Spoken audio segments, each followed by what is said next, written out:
Hello, this is Melissa. It is Real History, and today is the 7th of August, 2025, and I am here with Nick Hayes from Hayes Reviews. You should check out his YouTube channel, and then he's got a listing there of all of his channels, ways to contact him, the different projects that he is involved in, and ways that you can support him. And I'm going to just say hello to you, and I think that you have something to share with the class. What do I have to share? I think I might have shared it before. Well, we haven't spoken together since No, the we haven't. arrival. You're It, right. it was Yeah. imminent.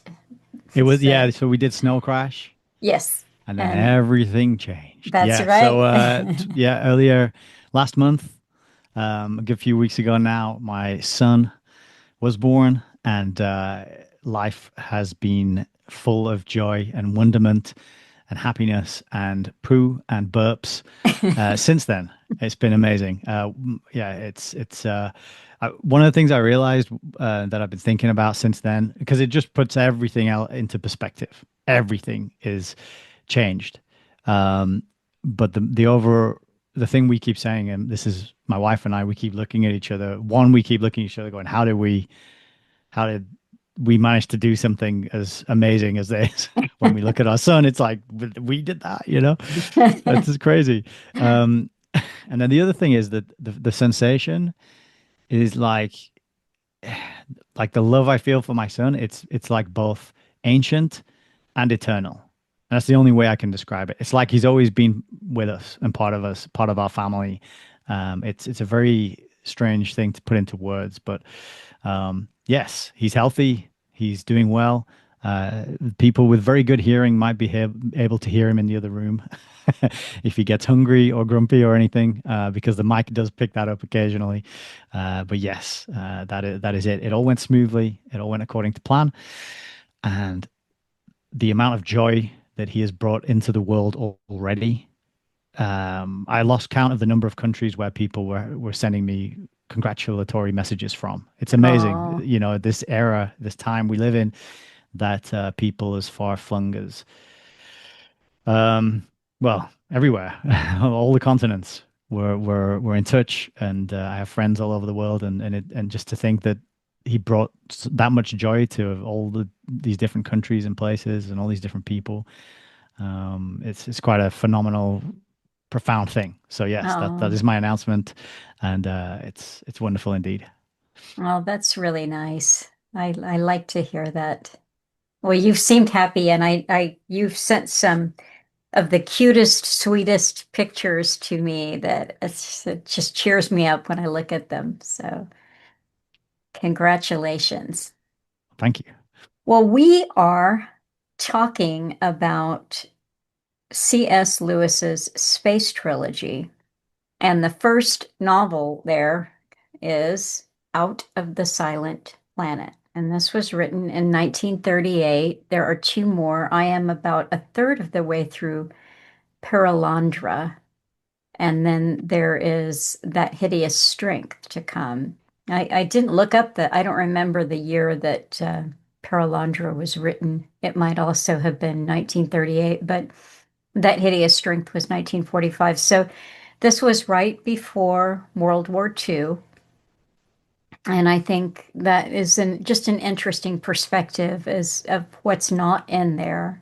That, it's right at that time frame when there's so much going on in the world. And yet, because what you might call badness or bentness, bent is a word that he uses in here, you might call it evil, is something that's always been with us, it would seem, that comes through here. So I enjoyed it. And as usual, Nick and I haven't, settled on a strategy. We're just going to wing it, I think they say, which is a good thing to do when you're going to space. So do you have any thoughts on where to start, or should I prattle on for a bit? Um, Nothing specific. I'll just say that the inside of my book tells me the publication years. So we had, yeah, 1938.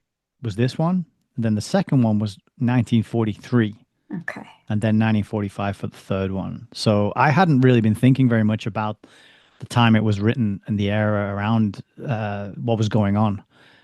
But if you have any, I'd love to hear some of that context, maybe a little bit about the man himself, because I, with having my hands full, I haven't managed to do too much by way of sort of extracurricular reading to prepare for this. Okay, well, I am going to just share a couple of random things. I did a little bit of, I read a couple of extra things, and but then most of my supplementary education came from listening to different podcasters or different people hold forth on what they thought about this or C.S. Lewis in general.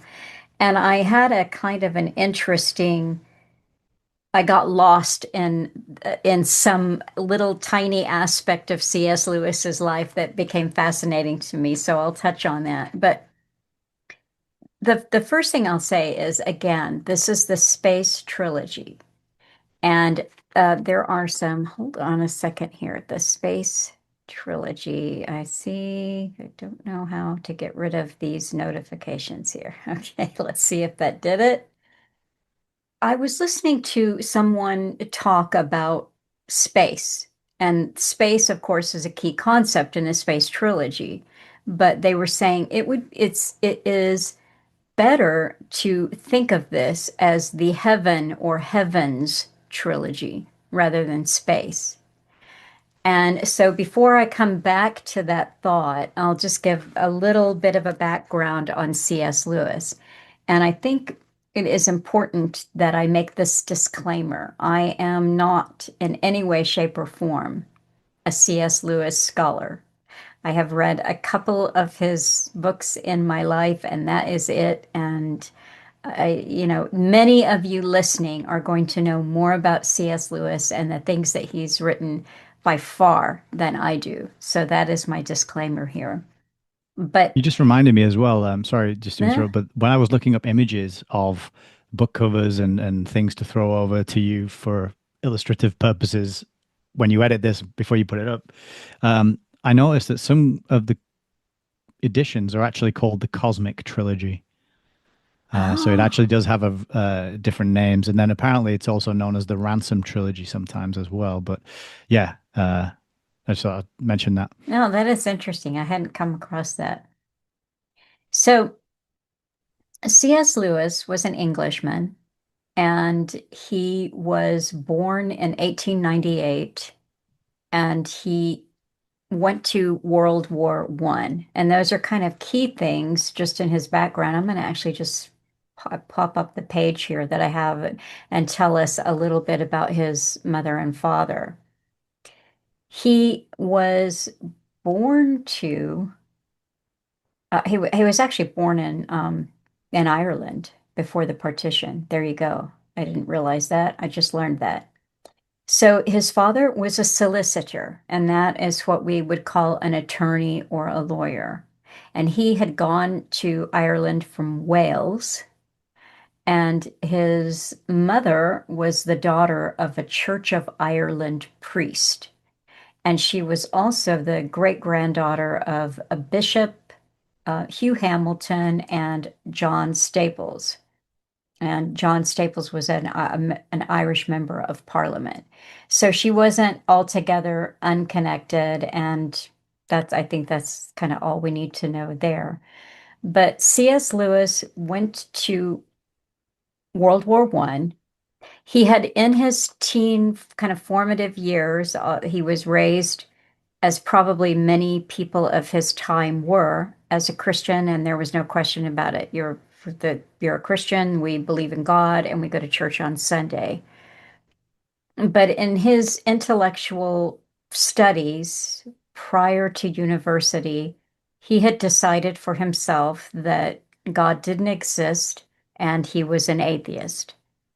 And he had gone about it in a rather systematic approach, but that's the state of mind that he was. And I don't recall, like I said, I don't know that much about him, but let's just say that he would have been, maybe 14, 15, 16 during that time that he is coming to have that point of view.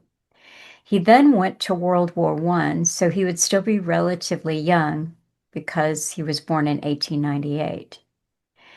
And he didn't have one of those foxhole conversions. Yeah. So he went into World War I, fought, and came home an atheist. So that did not change his point of view.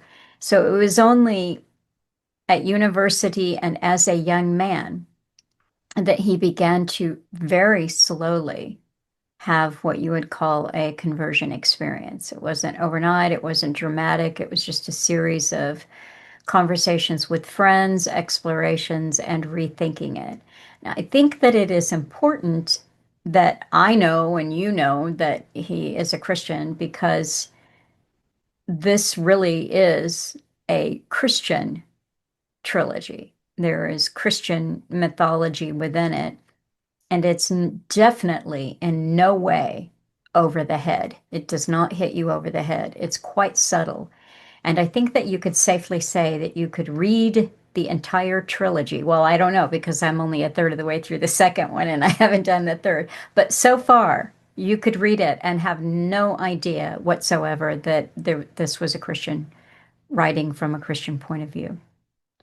The other little tidbits from his youth, I think that C.S. Lewis's relationship with women is interesting, and who knows, it might become more pertinent as we go through the series. But he was extremely close to his mother, and she died of cancer when he was 9. And he kept kind of from that process so that as a child he didn't really know what was happening. And I think that his mother was probably strong and brave and still tried to do mothering things.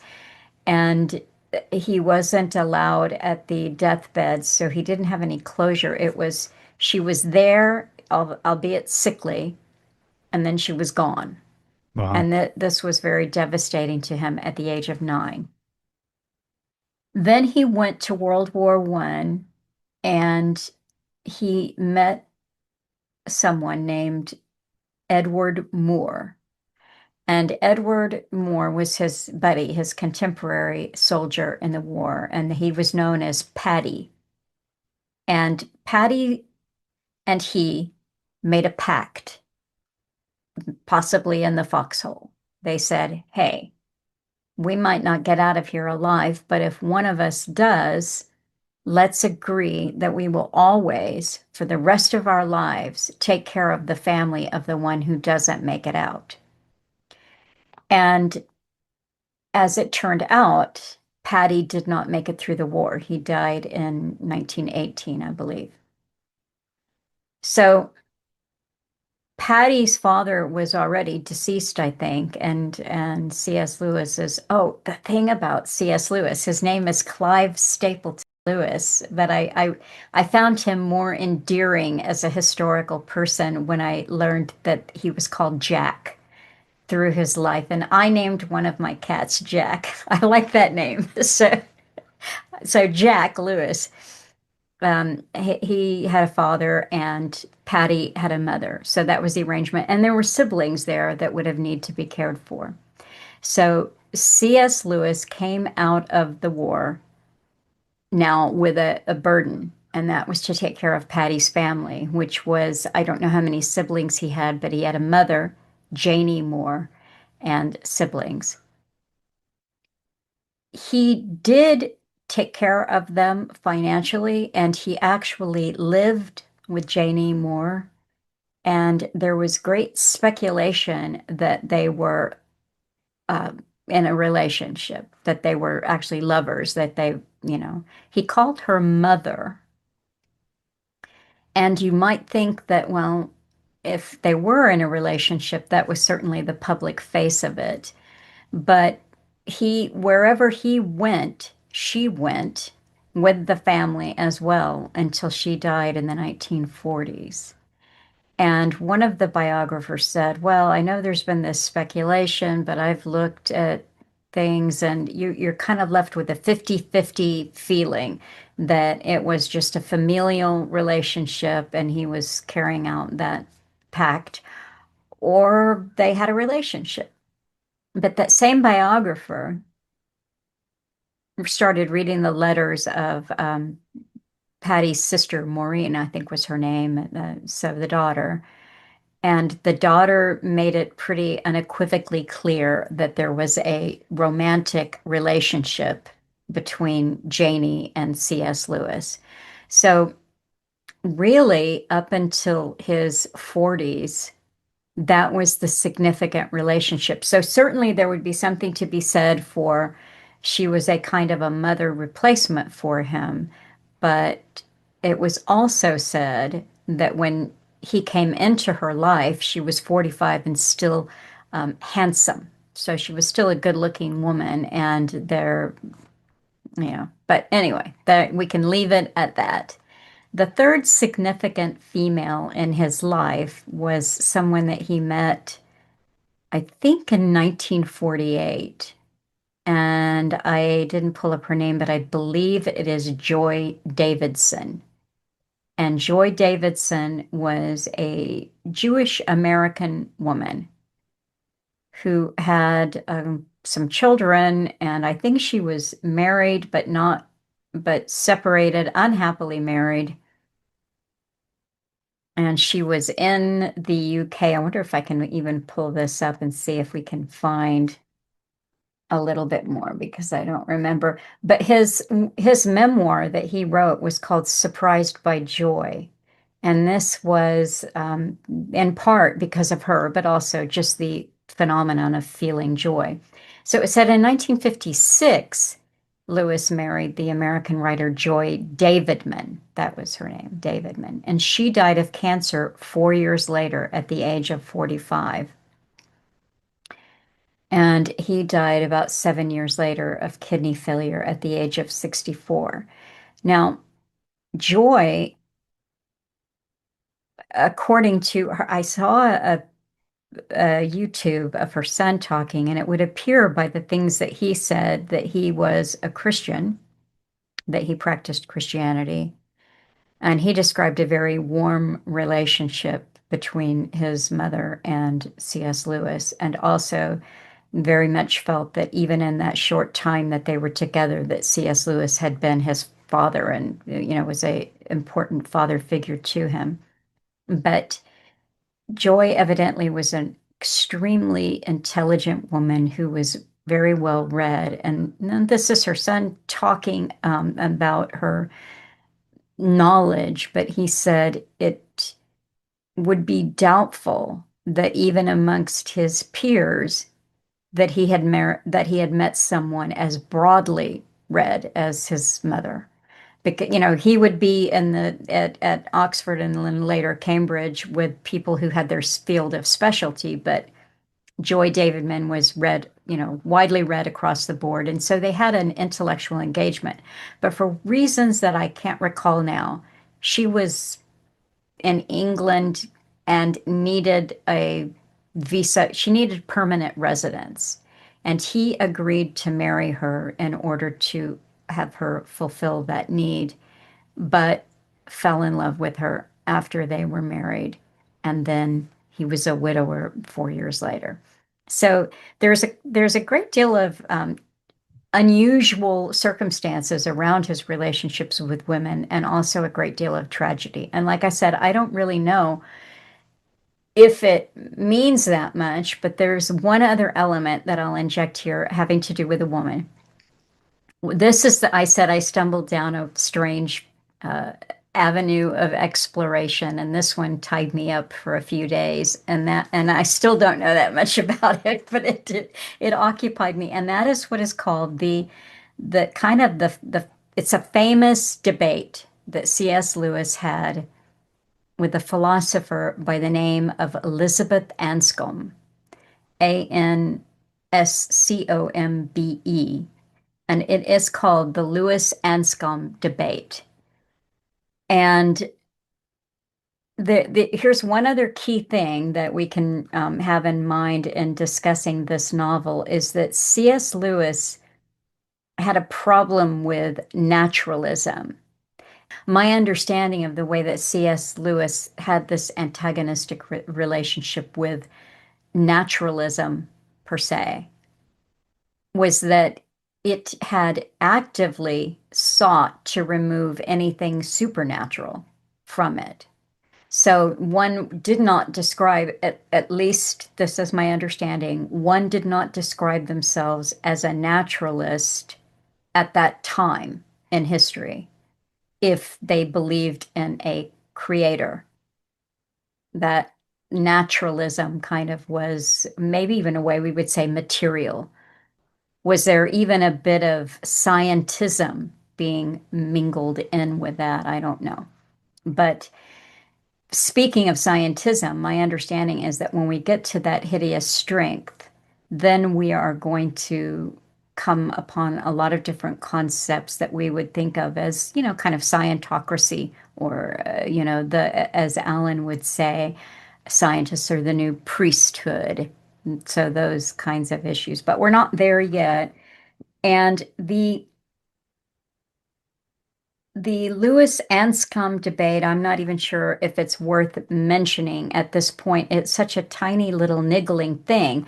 The reason why I got fascinated by it is because I heard a couple of people say, C.S. Lewis wrote Christian apologetics until he had this debate with Elizabeth Anscombe, and she beat him in the debate, and it humiliated him. He was embarrassed publicly and humiliated, and he determined at that point that he would never write Christian apologetics again. Now, I heard that from the mouth of a key biographer of his, whose name has slipped my head, but he's more or less contemporary. He's on the go right now. And I heard him lecturing, and it was very interesting, and he said that. However, the deeper I dug into it, the more I realized that the whole debate and the debate around the debate is it's a field of study in and of itself.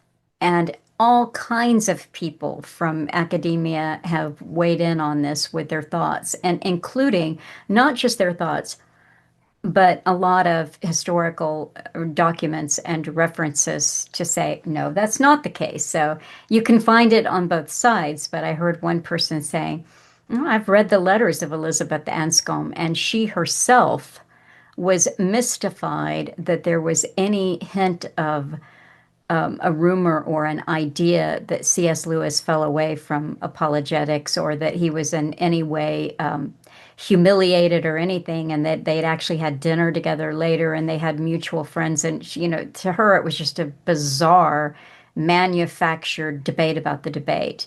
But it comes down to this, if I can find it here.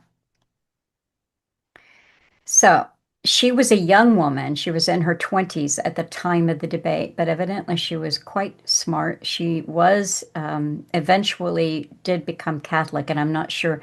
I think she was raised that, but she was confirmed. So, in other words, she was confirmed in the faith within a few years of this debate. So, in the book Miracles, Lewis had argued that belief in reason's validity, so reason, so belief in reason's validity does not square with the belief that human thought, or belief itself, was the result of non-rational causes.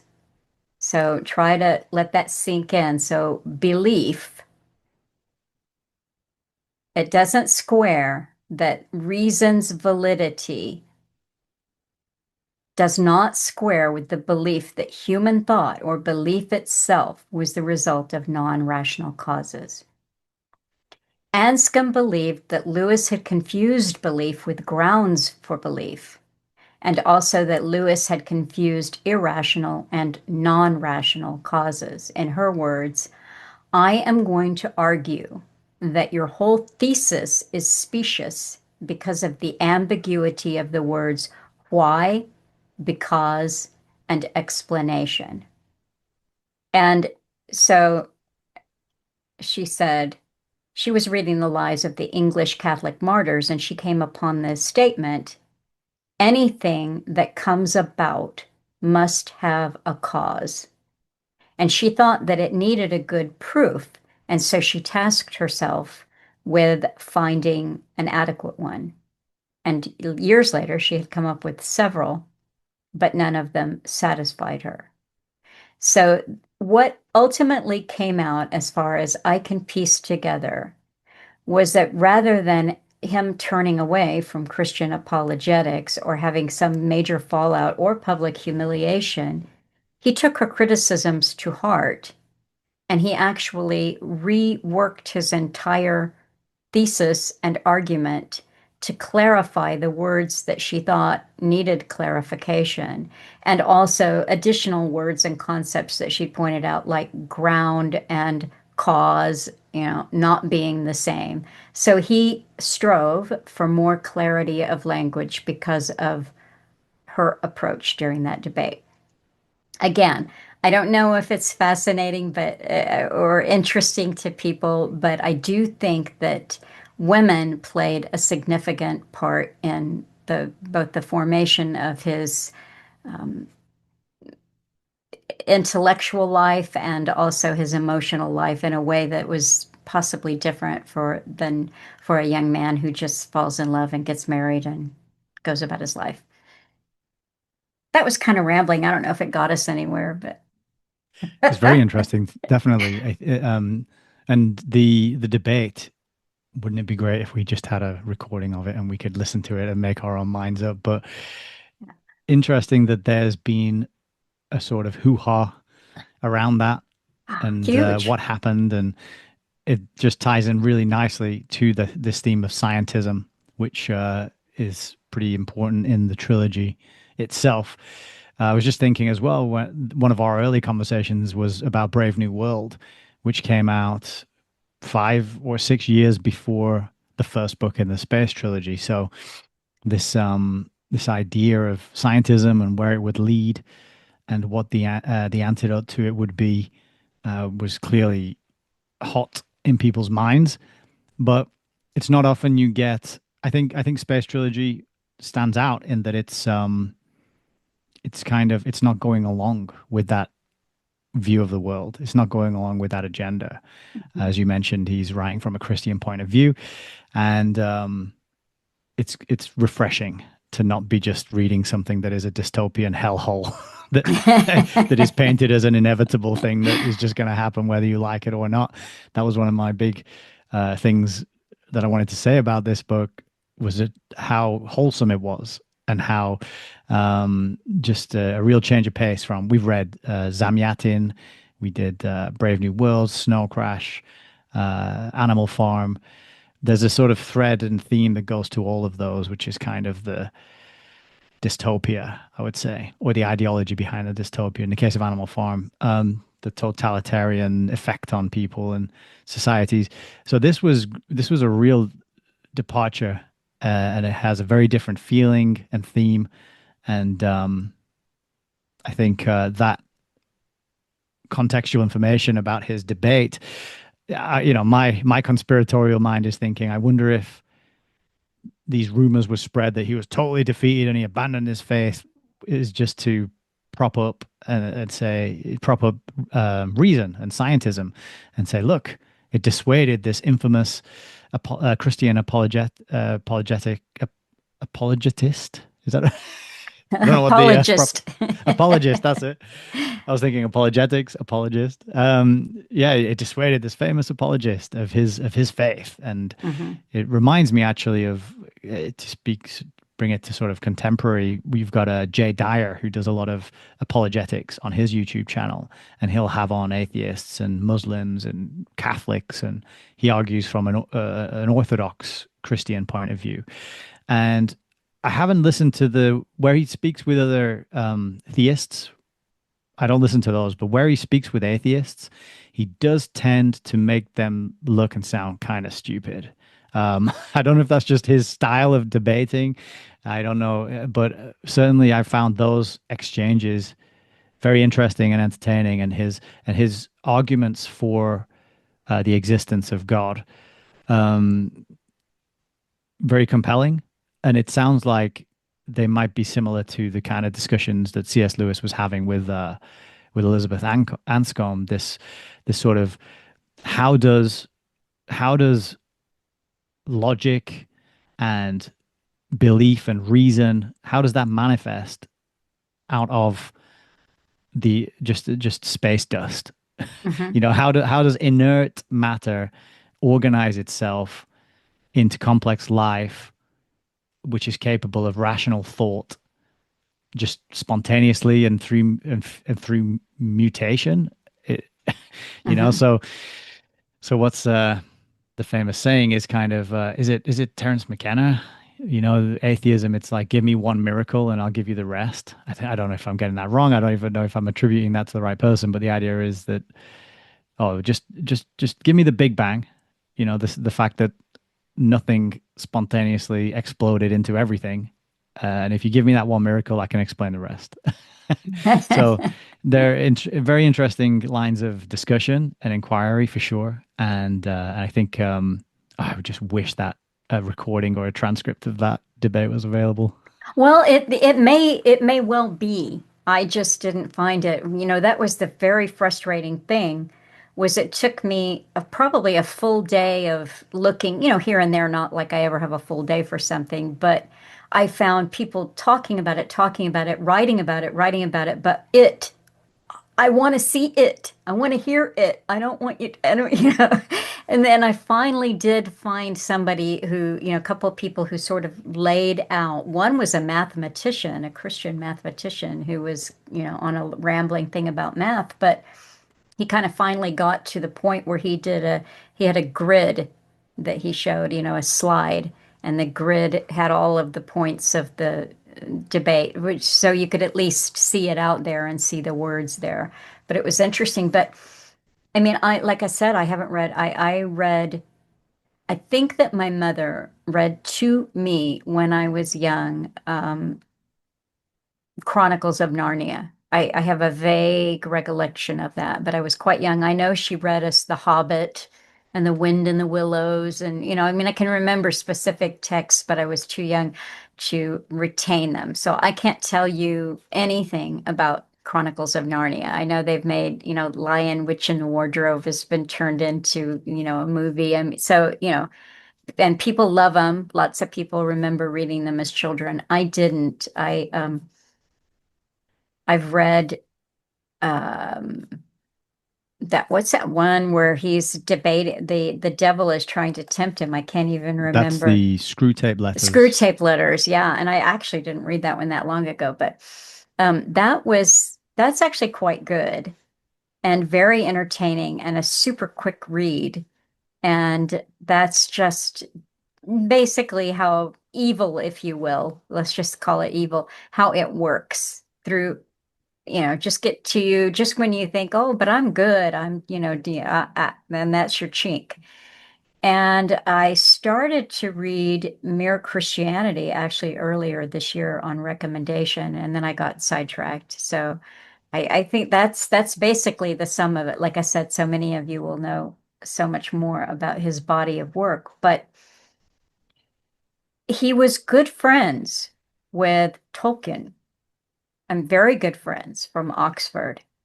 And there's a couple other things, and this definitely the sort of philology work that C.S. Lewis did comes into play in this book. And then I also learned reading about him that his field of expertise was 16th century English literature.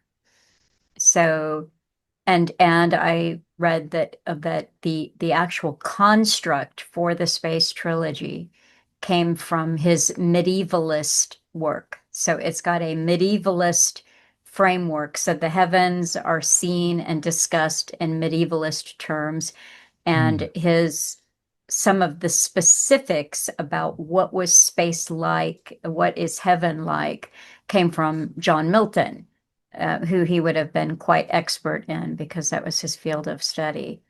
So again, with the Narnia, Chronicles of Narnia, and those are aimed at a younger audience. And I think that from what I have read, the Christian references are quite clear there.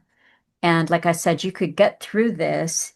It could never occur to you that there was anything here that was Christian. But if you stop and think about it, just his name, ransom. Um, so, the word ransom, I mean, we can talk a little bit about the storyline and you can tell people what happens to ransom. But, you know, ransom makes me think about a sacrifice that might have to be made to save something. His school buddy, the fictional character, is Divine with an E, and then Weston is another kind of the scientist there. So you think of Divine and Weston as the industrialist and the scientist. And I listened to a couple of podcasters, and if I am able to find them again, I'll share that with you. But they were pointing out that C.S. Lewis really would have taken for his ideas and inspiration the two biggest sci-fi writers of the time, and that would be H.G. Wells and Jules Verne. And this was actually a fascinating, for me, discussion. And because it was that the fellow who was talking said, with H.G. Wells, what you get is that kind of sci-fi that you were just describing as going dystopian. And you're going to have that with H.G. Wells because of who he was, a Fabian socialist who thinks there's too many of us, man is the enemy. It would just there would be no war. We could have peace, except you're the problem. And um, it was said that C.S. Lewis liked H.G. Wells and appreciated his science fiction, but the uh, distinction that this podcaster was making, who I think himself was a medievalist, interest and a philologist, interestingly enough, but he was saying that H.G. Wells gave a fantastical vision of the future, even the mechanism for going someplace was uh, imaginative. Whereas Jules Verne prided himself on making sure that his writing and his world and the way that you would reach other worlds was based on technology and scientific fact of the time, just moved out a little bit. So we're almost there. We can almost do that. This is conceivable. So Verne liked to write things that were really grounded in what was possible. And the other thing that this podcaster pointed out, which I never ever would have picked up on because I have not read H.G. Wells' The First Man in the Moon, but he said there's so much of this out of the silent planet that comes from H.G. Wells, the First Man on the Moon. And what you've got here, he also pointed out, he said, when C.S. Lewis is writing about H.G. Wells, and he's got those addendum at the end of the novel, those letters and everything, he said, we are to assume as the reader, because this is how C.S. Lewis intended us to, that it's not a fictional H.G. Wells with fictional ideas, that they're seeing him ransom and divine and everything. All of this is real. It's not that was his device, was that all of these creations of H.G. Wells are real. Do All you right. see in your copy as well? Do you have a preface, just a little paragraph there by C.S. Lewis before chapter one? I've got a little preface. It's about 5 lines long. Yes, it's called a note. Certain Slighting references to earlier stories of this type, which will be found in the following pages, have been put there for purely dramatic purposes. The author would be sorry if any reader supposed he was too stupid to have enjoyed Mr. H.G. Wells's fantasies or too ungrateful to acknowledge his debt to them. And then at the very end, in the afterword or whatever he calls it here, um, postscript. It says being extracts from a letter written by the original Dr. Ransom to the author. So supposedly Ransom wrote a letter to C.S. Lewis, the fictional character. And so that was an interesting way to close it. But yes, he definitely had a debt which he um, paid to C.S. to sorry, H.G. Wells. I thought it was funny how he had, because I read that the first time I read it, I didn't think much of it, but when I reread it just earlier, I thought he's having a little dig, isn't he? He's saying, I hope people don't think I'm too stupid to enjoy H.G. Wells. Like, is it too stupid to enjoy or stupid? I mean, Like, yeah, go ahead. how did you read that? Well, that is how I read it initially. And then I thought about it further. And then I went Too back and, stupid to have enjoyed. The implication is that if you do enjoy H.G. Wells, then you're stupid, right? yeah. So, yeah, I, I don't know. But, that people have weighed in and said, no, he appreciated the work of H.G. Wells. But the interesting thing is that whatever his personal feeling towards H.G. Wells, clearly C.S. Lewis is not a scientific materialist. He is not somebody who, and there are some points I marked out here. He's not writing about for the greater good. He is not, the end does not justify the means for C.S. Lewis. He's very, um, I guess you could call it Christian in his perspective, where every individual matters a great deal. So, Yeah, and I think that's kind of included in the what might be the sort of climax of the this first novel.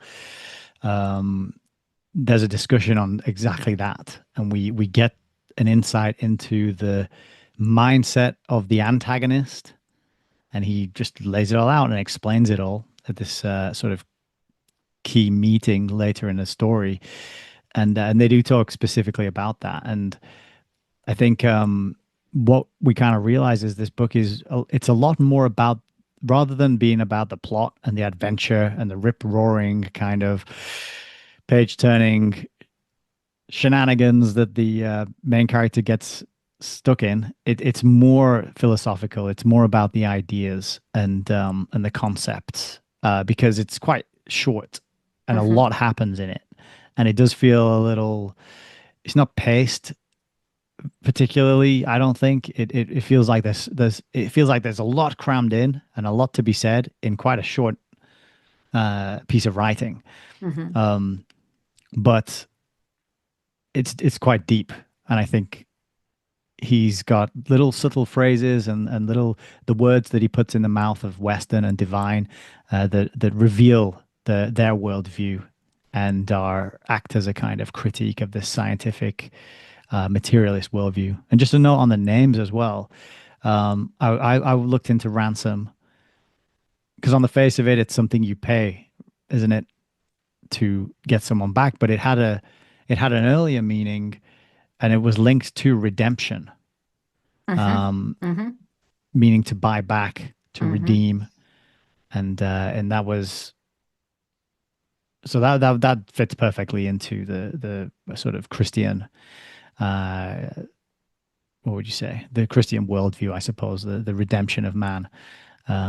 And it's interesting because he is a sacrifice, isn't he? That's mhm. or and that's Yeah. kind of how he gets caught up into all of this. He is literally a sacrifice, and so for him to go on this journey, and he experiences quite a transformation as well, which I think it was very heartwarming. Part of the wholesomeness of the story is this. There's a moment where he says, I had grown up." And because when we meet him, he's kind of this wandering vagabond, just walking Hmm. around, pleasing Hmm. himself, going where he likes to go. Seems not a bad person, but kind of a loner, just doing what he wants to do. And then he certainly the experiences of the journey cause him to develop and grow up and become more, I'd say more developed Hmm. as a now, which we'll have to explain what that means later on.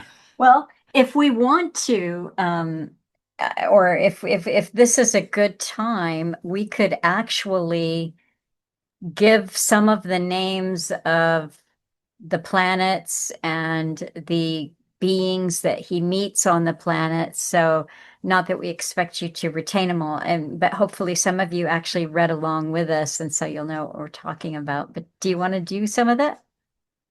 Yeah, absolutely. All right. I'll go for the beings because they're very memorable, and I think Do we want to say what, just really briefly, do you want to tell everybody what happened before they left uh Volcandra? It's- yeah, okay. Yeah, actually, of course. So, and this is very interesting. The whole setup, which I think is the first two chapters or something. It doesn't take long for the adventure to begin. But Ransom is on a walking holiday. He's between terms. He's a lecturer, philologist. He's a doctor. His first name is Elwin, Elwin Ransom. And actually, I was trying to make anagrams of the Elwin Ransom, to see because I noticed that Ransom is an anagram of Mason with an extra R, and I was thinking, I wonder if there's anything to that, and then I thought Elwin Ransom, and you can actually get the word alien out of that, but then the rest of the letters don't really make anything, so I don't think there's any deliberate encoding in the name Elwin Ransom that I can figure out anyway. Um, but Elwin Ransom, he's on a walking holiday, and he gets caught in some rain and he's trying to find a place to stay for the night and he's not having any luck. And he comes across a house and he knocks on the door and she says, the woman who lives there, "Oh, you can try. There's nowhere around here, but there's a house up there. You could give that a go. It belongs to one gentleman." And it turns out that she has, I think, a son who Mhm. works there. And she says, "If you do go up there, tell my son to come home. He's a bit simple and he might need a bit of a prompt to get out of there because if they don't let him go, he'll stay there all night. So please, send him that message." And Ransom heads off up to the house and then discovers a scene of two adult men wrestling this boy and fighting with him. And he happens upon this scene and and he gets involved in breaking it up. And there's this conversation between the two men who are there, and then they say, "Okay," and he tells the boy to go home, the young boy to go home, and then he goes in, and it turns out that he knows one of the men. He recognizes him from, I think he went to university with him, and he sort of says, "I remember him. I thought he was a great guy for a little while, but then his charm wore off on me, and I hated him for the rest of the time I was at university." And then they invite him in and they say, "Oh, they recognize him and they invite him for a drink." And I think they give him some whiskey or something like that, some sort of maybe it's champagne or something, I don't know, some alcohol. And it turns out that it's laced with something or other, and he starts to get very drowsy and woozy, and then he falls over, and then he overhears this conversation about how they're gonna take him somewhere, and they need to give him another dose of before to make sure he doesn't wake up until they take him. But what he overhears them saying, let's see if I can find the page. It's so in my edition, it's page 13. Um, and this is actually before he gets dosed. He's talking about this gentleman Divine who he knew from school. And he says he felt for him that sort of distaste we feel for someone who we have admired in boyhood for a very brief period and then outgrown.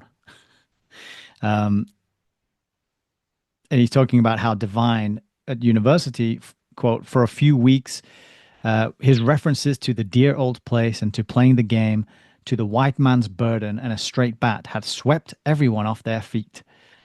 So the white man's burden is a really important part of this. That mindset of superiority, of we, the white men, with the superior culture and the achievements that we have this burden to spread this to the uncivilized peoples of the world. And this is a kind of perspective which is you see in taken up by the likes of Imperial, like the Cecil Rhodes Group and the Lord Milner Roundtable, and was it John Ruskin? I think before Hmm. them. It's this driving motivation to colonize other places. We are the best and the superior ones with our gadgets and gizmos and our scientific knowledge and our rationality, and we need to spread that. And really, it's just an excuse, isn't it, to conquer Yeah. and pillage and plunder. It's But also just, sorry, just the words, white man's burden is Rudyard Kipling.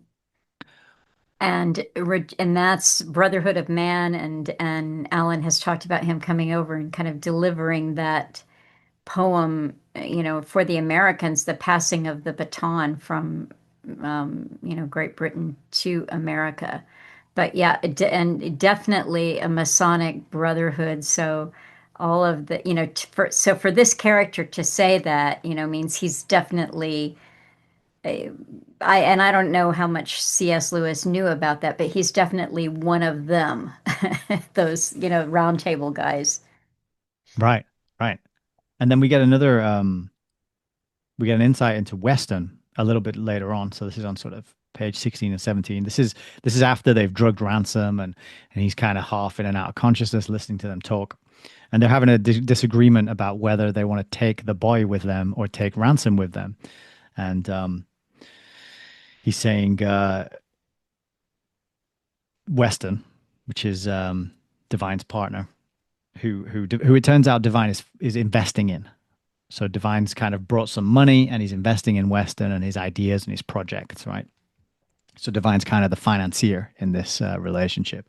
And Weston is saying sulkily on the bottom of page 16, the boy was ideal, incapable of serving humanity and only too likely to propagate idiocy.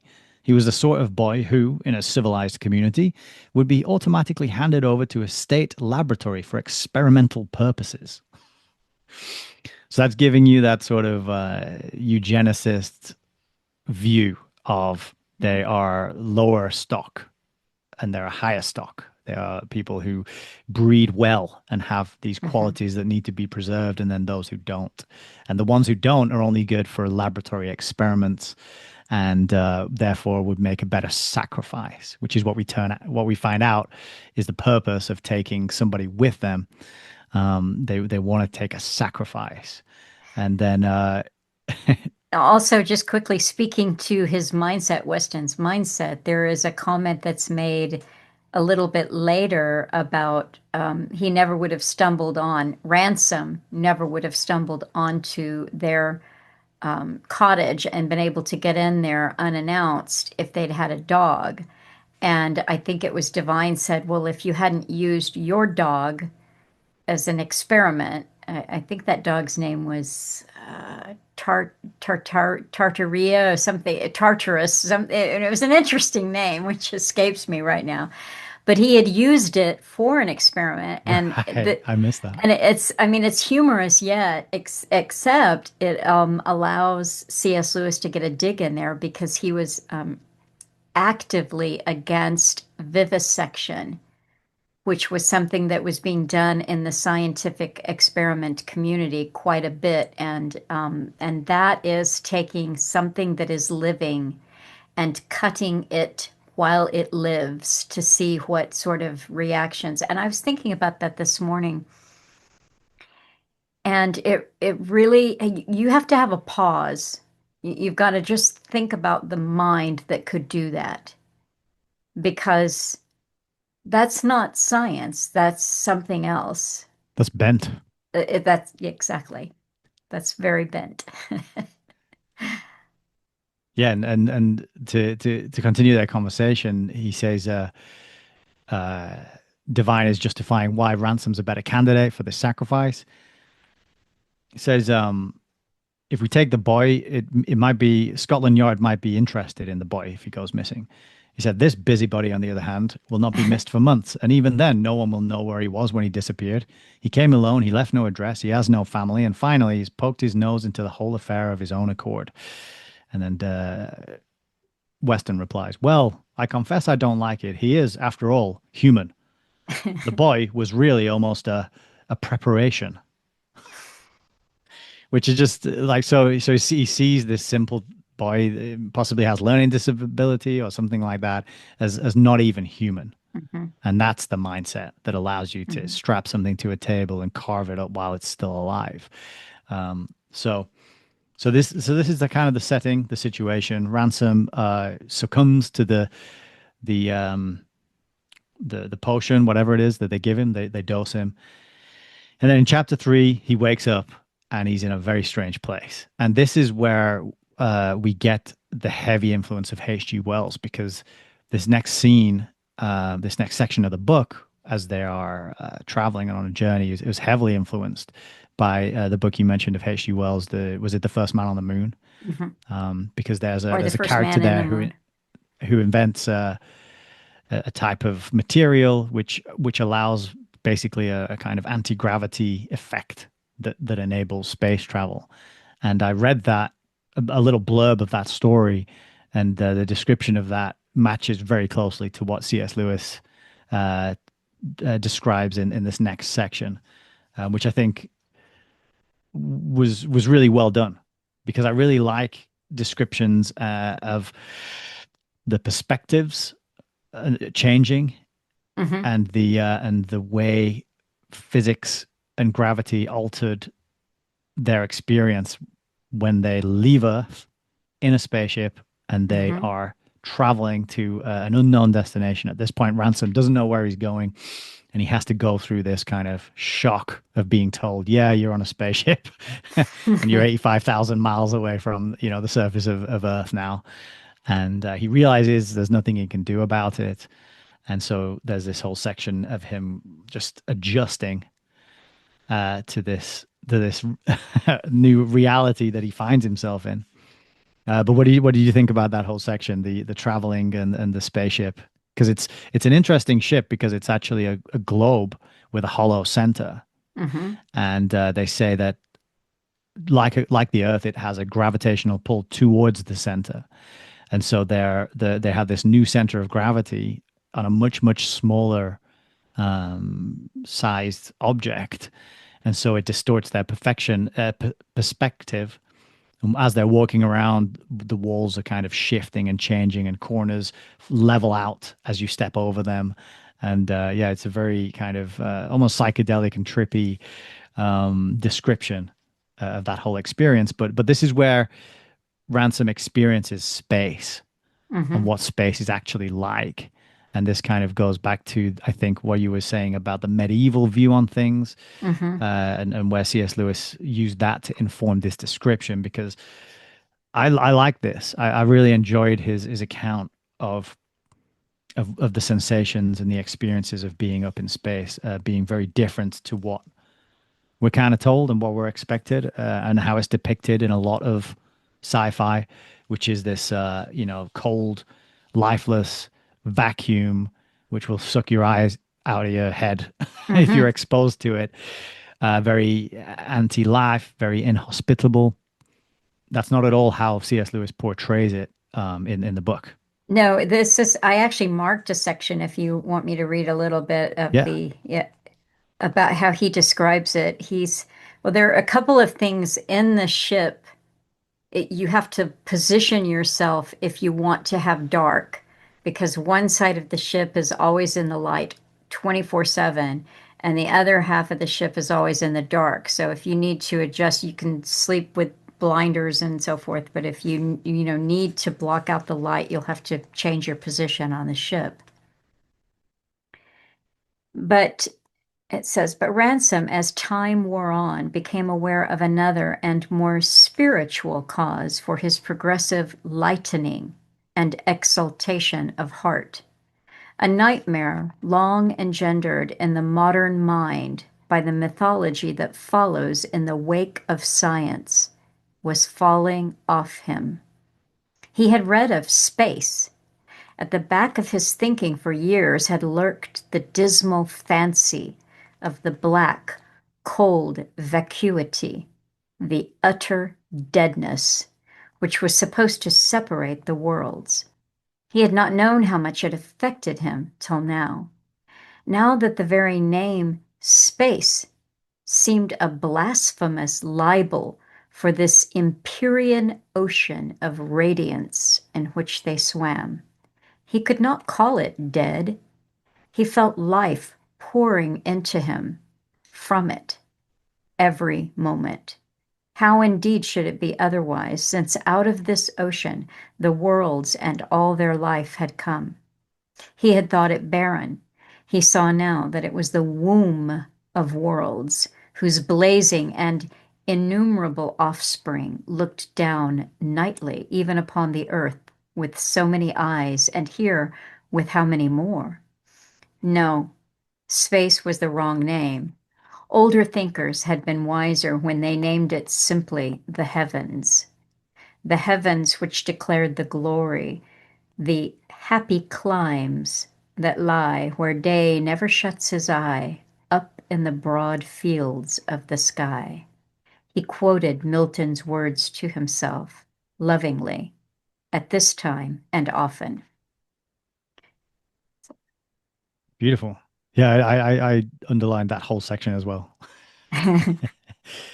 because it is such a, and that really just that image, that description is the the sort of the inversion, the opposite, the antidote to this rationalist, scientific, materialist view on things, saying which says, well, it's all just biochemical reactions. Mhm. It's all you're just a bag of chemicals, and you're just being triggered by your environment, and that's all you are. And it all comes from it's all accidental mutations and chemical reactions with no plan or purpose or design behind it, right? And it Mhm. and this and therefore everything is dead, Mhm. and somehow life has come out of this deadness, and therefore life is dead, and therefore we don't have to respect life and treasure Right. life and individuals, and therefore we can strap them to a table and slice them up and see what happens, right? This is going the opposite way, and it's saying no. Even like every place is infused with vitality and life. All Mhm. things, even the apparent blackness, emptiness, vacuous space has Mhm. life in it. And in fact, more life. Because as he's basking and lying around, because there's nothing to do on this journey that takes, I think, a month, 28 days or something, he's just lying around and he notices that he's feeling more energized and more healthy and more alive than he's ever felt on Earth. Yes. And the explanation is that he's getting all these rays of energy which don't penetrate the atmosphere of Earth. And this to this bit, and I think it mentions that just before this the section you just read. It says Weston admitted a scientific basis for these sensations of vitality and life. They were receiving, he said, many rays that never penetrated the terrestrial atmosphere. And it just reminded me of all the sort of geoengineering, blocking out the sun, spraying the sky, trying to cut off our access to that life-giving force, which is raining down on the planet all the time. It's absurd on the face of it when we know that all life comes from the sun. The sun grows and feeds the plants, and the animals eat the plants, and we eat the plants and the animals, and it all comes from the sun. It's all just processed sunlight on Mhm. this chain of energy and life, eating life and sustaining life, right?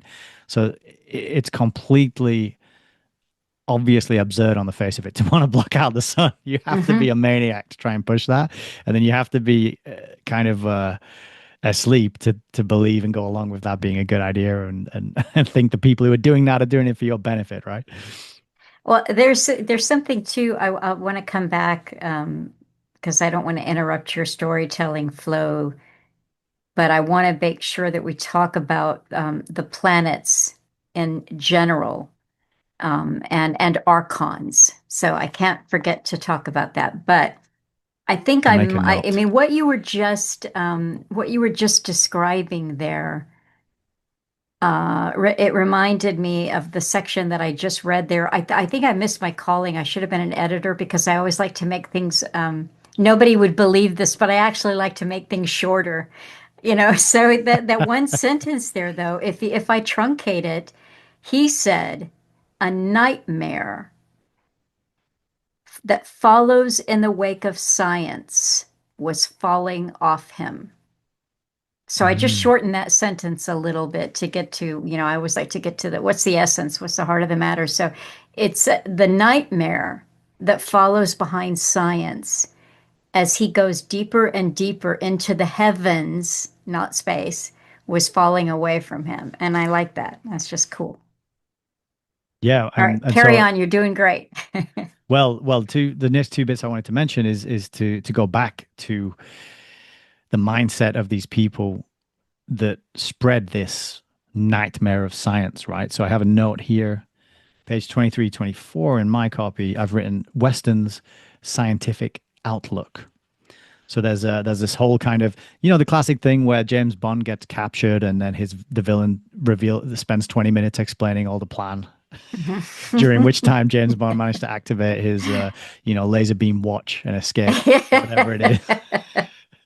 And then there's like spoof films where it's like take him into the back room and tie him to a chair and explain our plans to him and then kill him.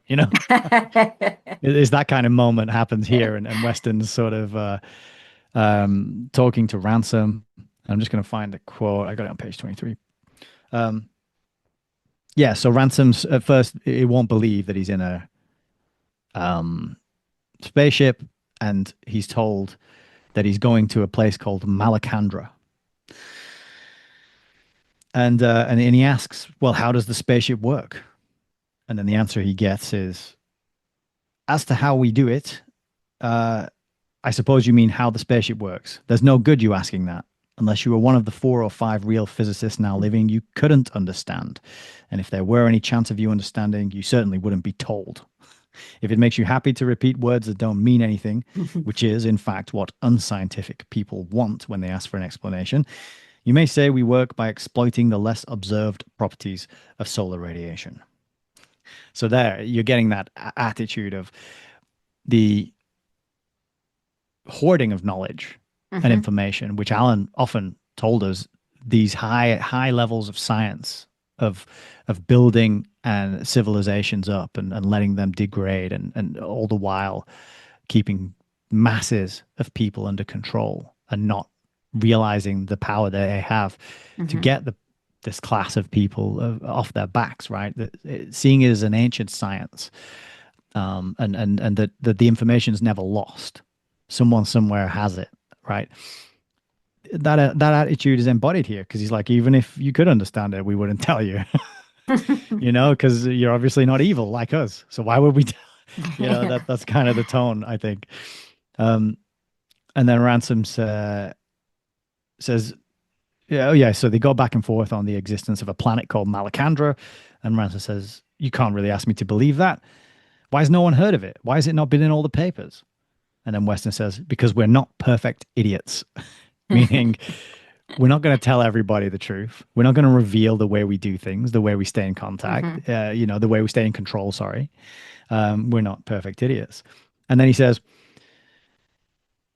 "Once and for all, I'm not going to tell you." Ransom asks, "Which planet is it in our terminology?" And he says, "I'm not going to tell you. If you know how to find out when we get there, you are welcome to do so. I don't think we have much to fear from your scientific attainments." So it's this sort of, oh, if you are not scientifically accomplished, then we have nothing to fear from you. Not your faith, not your strength of character, not your moral standing. None of that matters. None of that means anything. None of that is valuable. It's what scientific achievements have you accomplished, right? Mhm. So that's it. And then later on, same page, it's he's saying, what has this all to do with me? And he says, I might reply by asking you why you crept into my backyard like a thief. He says, as it is, I admit that we have had to infringe your rights. So kidnap him and take him to another planet. A minor infringement of rights there. My only defense is that small claims must give way to great. As far as we know, we are doing what has never been done in the history of man, perhaps never in the history of the universe. We have learned how to jump off the speck of matter on which our species began.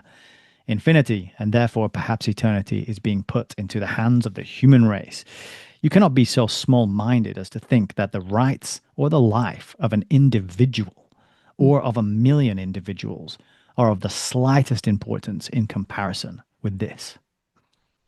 So there you have it right there. The individual is not important. A million individuals are not important. Mhm. And the beautiful thing about this, though, is that in the climax of the book later on, when Western is again explaining his point of view, it's demonstrated logically and clearly that it makes no sense to hold this point of view.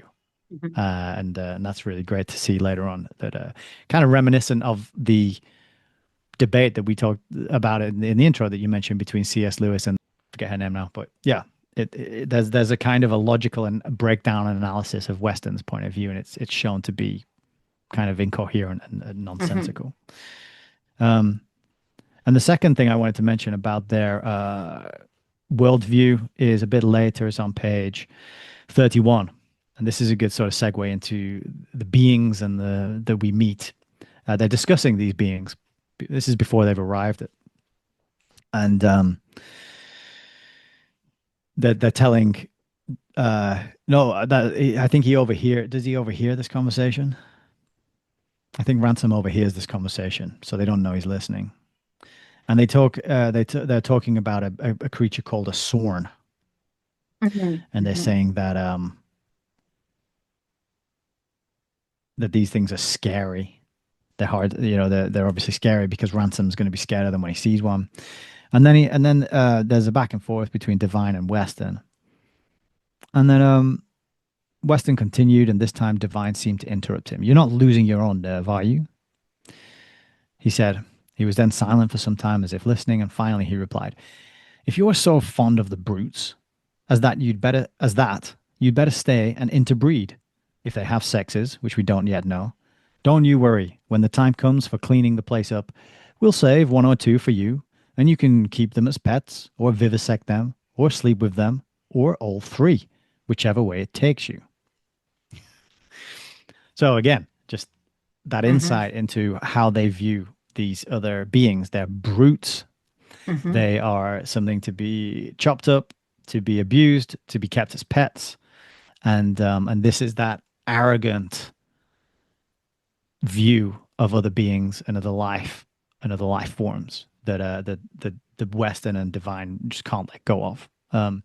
But C.S. Lewis he does a really ingenious thing later in the story to highlight how they are actually the brutes, and he does it using language, and Mhm. that's a really good point. Just a little teaser for later. How he does that is when I realized that's what he'd done, the way he'd made them sound like brutes, because they sound like brutes to people who aren't psychopaths. Mhm. But he does another thing with their language and the way they speak later on, and the way he writes down what they say that reinforces it and kind of makes them seem to be the sort of backwards Mhm. one in the exchange, right? So that's It just a was, couple. no, Yep. go ahead. Sorry. Those are the two parts I wanted to mention that I had notes for the this the mindset of Western and Divine. Yeah. Mhm. Well, that was a pivotal scene too, there, though, that you were just giving that mindset because that was Ransom was up in the middle of what you would call night. He had gone back to the kitchen to make sure because one of his duties was making the food. So he wasn't sure he'd prepped everything. And it was then that he stumbled upon this, the two of them. Divine and Weston having this conversation, it was then that he realized that Divine and Weston believed that the Sorn, these brutes, these animals, brutes, wanted them to bring something from Earth that they assumed, they weren't clear on it, but they assumed the Sorn wanted for a sacrifice. And it was at that point that Ransom put two and two together and realized that he was to be the sacrifice when they landed on this other planet. So that gives him a whole different perspective on what's going to happen when he exits the ship. And then in the closeout of that chapter, it says he makes a decision. He could face death, but not the Sorns. And then here it gives us a little insight into Ransom as well. He says just two very simple sentences, but this is where the Christianity comes through if you know what to look for and you're paying very good attention. He just says Ransom was a pious man. He hoped he would be forgiven. And then Mhm, it kind of goes on from there. But just those two little sentences gives you that little insight that there is a Christian mhm. underpinning to this story, but as you said, it doesn't break through and become very overt and very obvious at all. So then the planets is there's a bit here that I've highlighted as well where he's thinking about the planets because they come to arrive. Oh no, hang on, sorry, they're still on the way. Let me see. That's it. So they're still sorry, they're still traveling. It's actually a few chapters, isn't there, where they're doing this journey. And this page 35 in mine, in my edition, they're um they're approaching their destination, and Ransom starts thinking about how they're coming down to land, and he talks about how they're falling out of the heaven into a world. So they're on this approach. And he says, nothing in all his adventures bit so deeply into Ransom's mind as this. So he's enjoying being in the heavens so much, and now he realizes he's descending. Now he's coming back down to some sort of planet, but he doesn't know what it's going to be like. But then he says he wondered how he could ever have thought of planets, even of the Earth, as islands of life and reality floating in a deadly void. Now, with a certainty which never after deserted him, he saw the planets, the Earths, as he called them in his thought, as mere holes or gaps in the living heaven, excluded and rejected wastes of heavy matter and murky air, formed not by addition to, but by subtraction from the surrounding brightness. And yet he thought beyond the solar system, the brightness ends. Is that the real void, the real death? Unless, he groped for the idea, unless visible light is also a hole or gap, a mere diminution of something else, something that is to bright unchanging heaven, as heaven is to the dark, heavy earths. The moment of his arrival in an unknown world found Ransom wholly absorbed in a philosophical speculation. That might be a good place to pick up the topic you wanted to mention about archons and planets. I don't know if you want to leave that, talk Uh, about that now, or I'll leave that for a little bit sure, later. yeah. So we once we land in a little bit after I talk about the planets, we'll get the names of the beings that are encountered, the brutes, the animals, and find out a little bit about the background. But there is a character that when they land that Ransom will hear about referenced over and over. And his name is Oyarsa. Oyarsa. And so, but Ransom will have to piece this together in all of his adventures and encounters that he has when he lands on the planet. Well, Oyarsa is an archon or ruler. He's the lord of the planet Malacandra.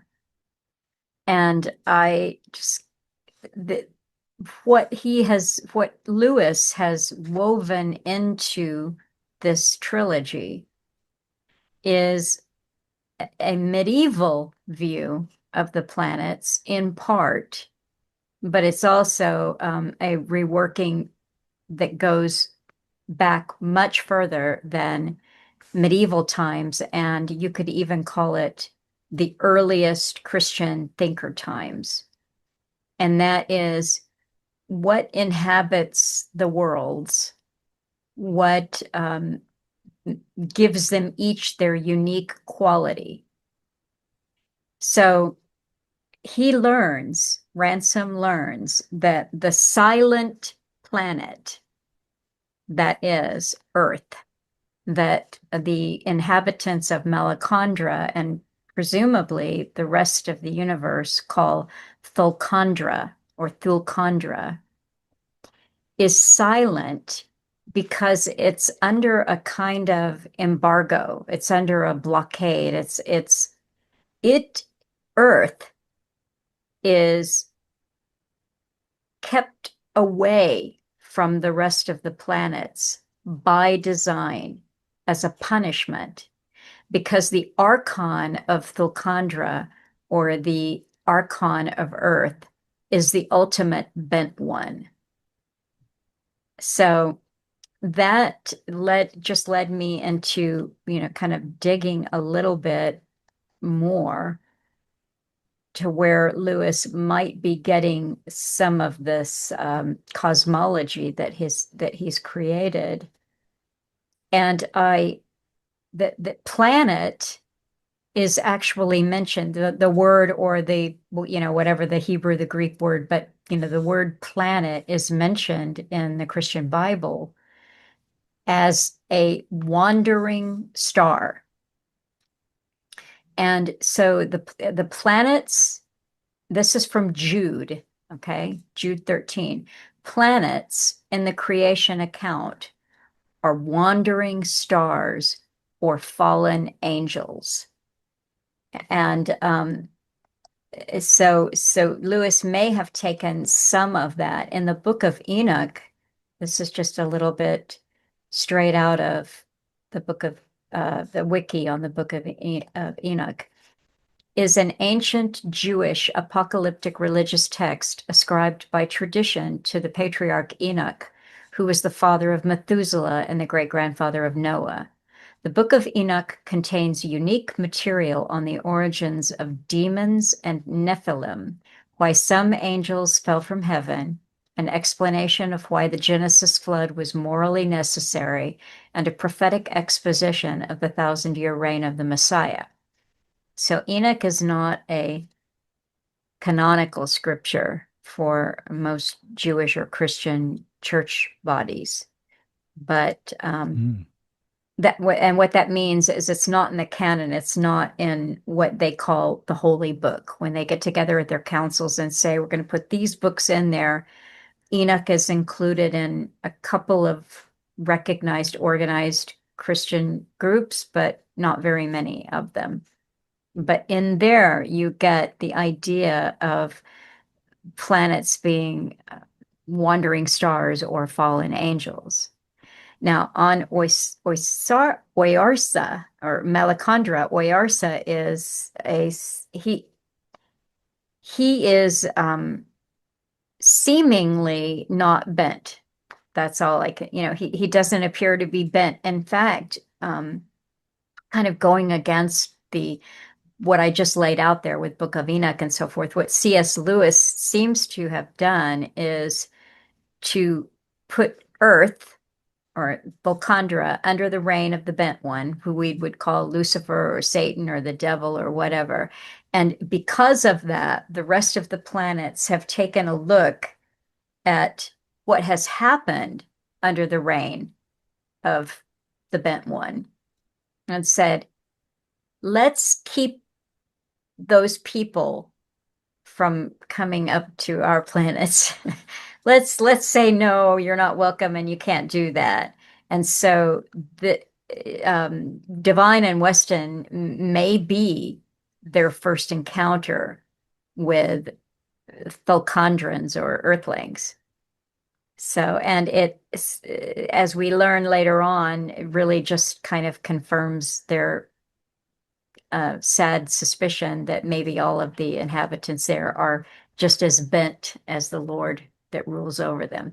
But that's why they called it. That's why C.S. Lewis called it the Silent Planet, because it had no way to connect with the others in the heavens. It was cut off from heaven Hmm. until such time as they could be redeemed. Yeah, yeah, exactly. Yeah. Wow, I hadn't thought about that.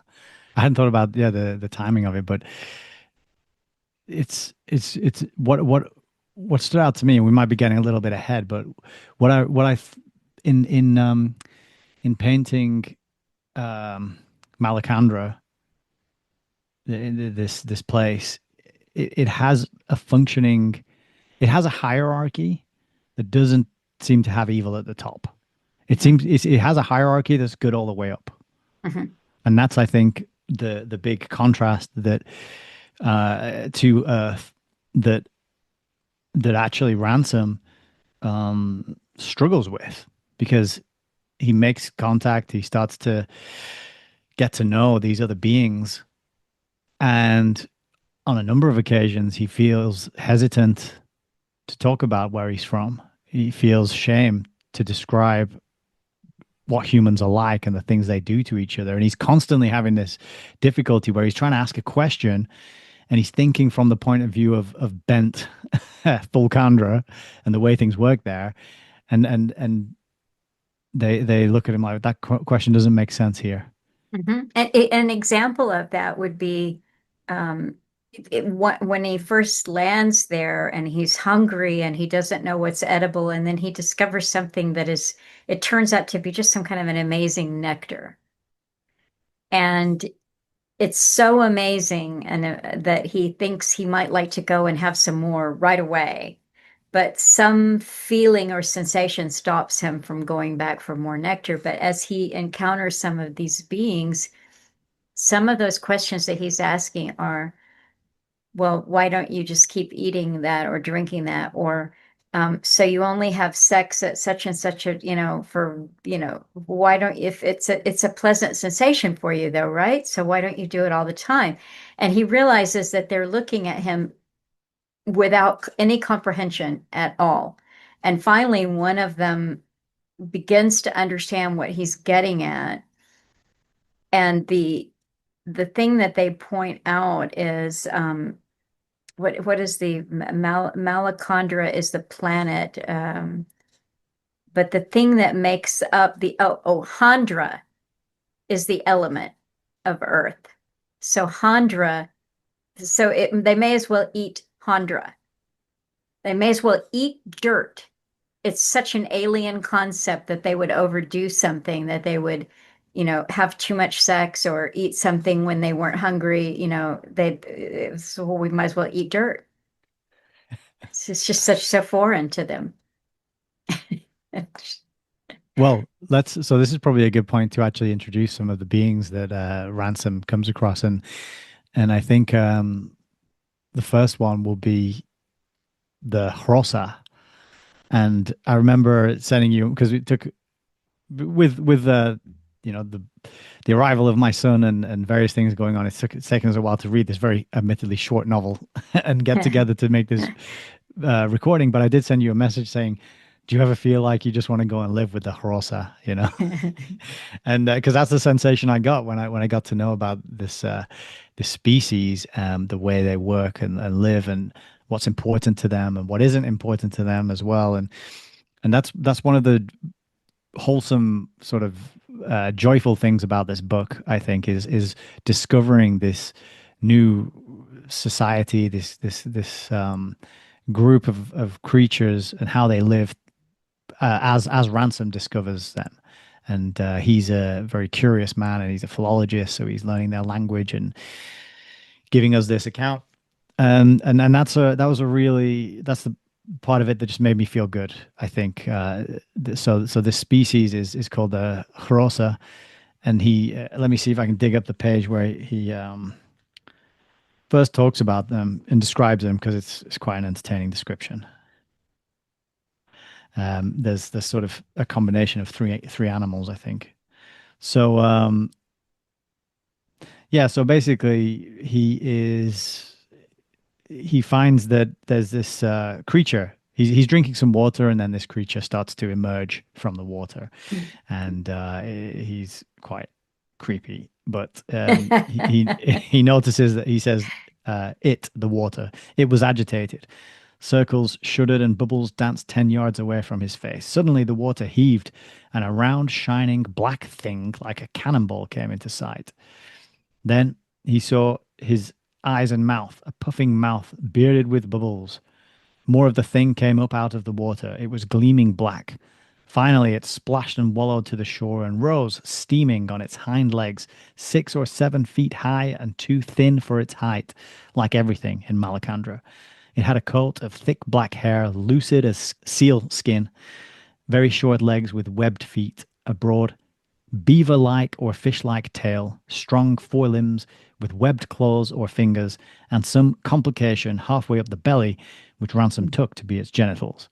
It was something like a penguin, something like an otter, something like a seal. The slenderness and flexibility of the body suggested a giant stoat. The great round head, heavily whiskered, was mainly responsible for the suggestion of seal, but it was higher in the forehead than a seal's, and the mouth was smaller.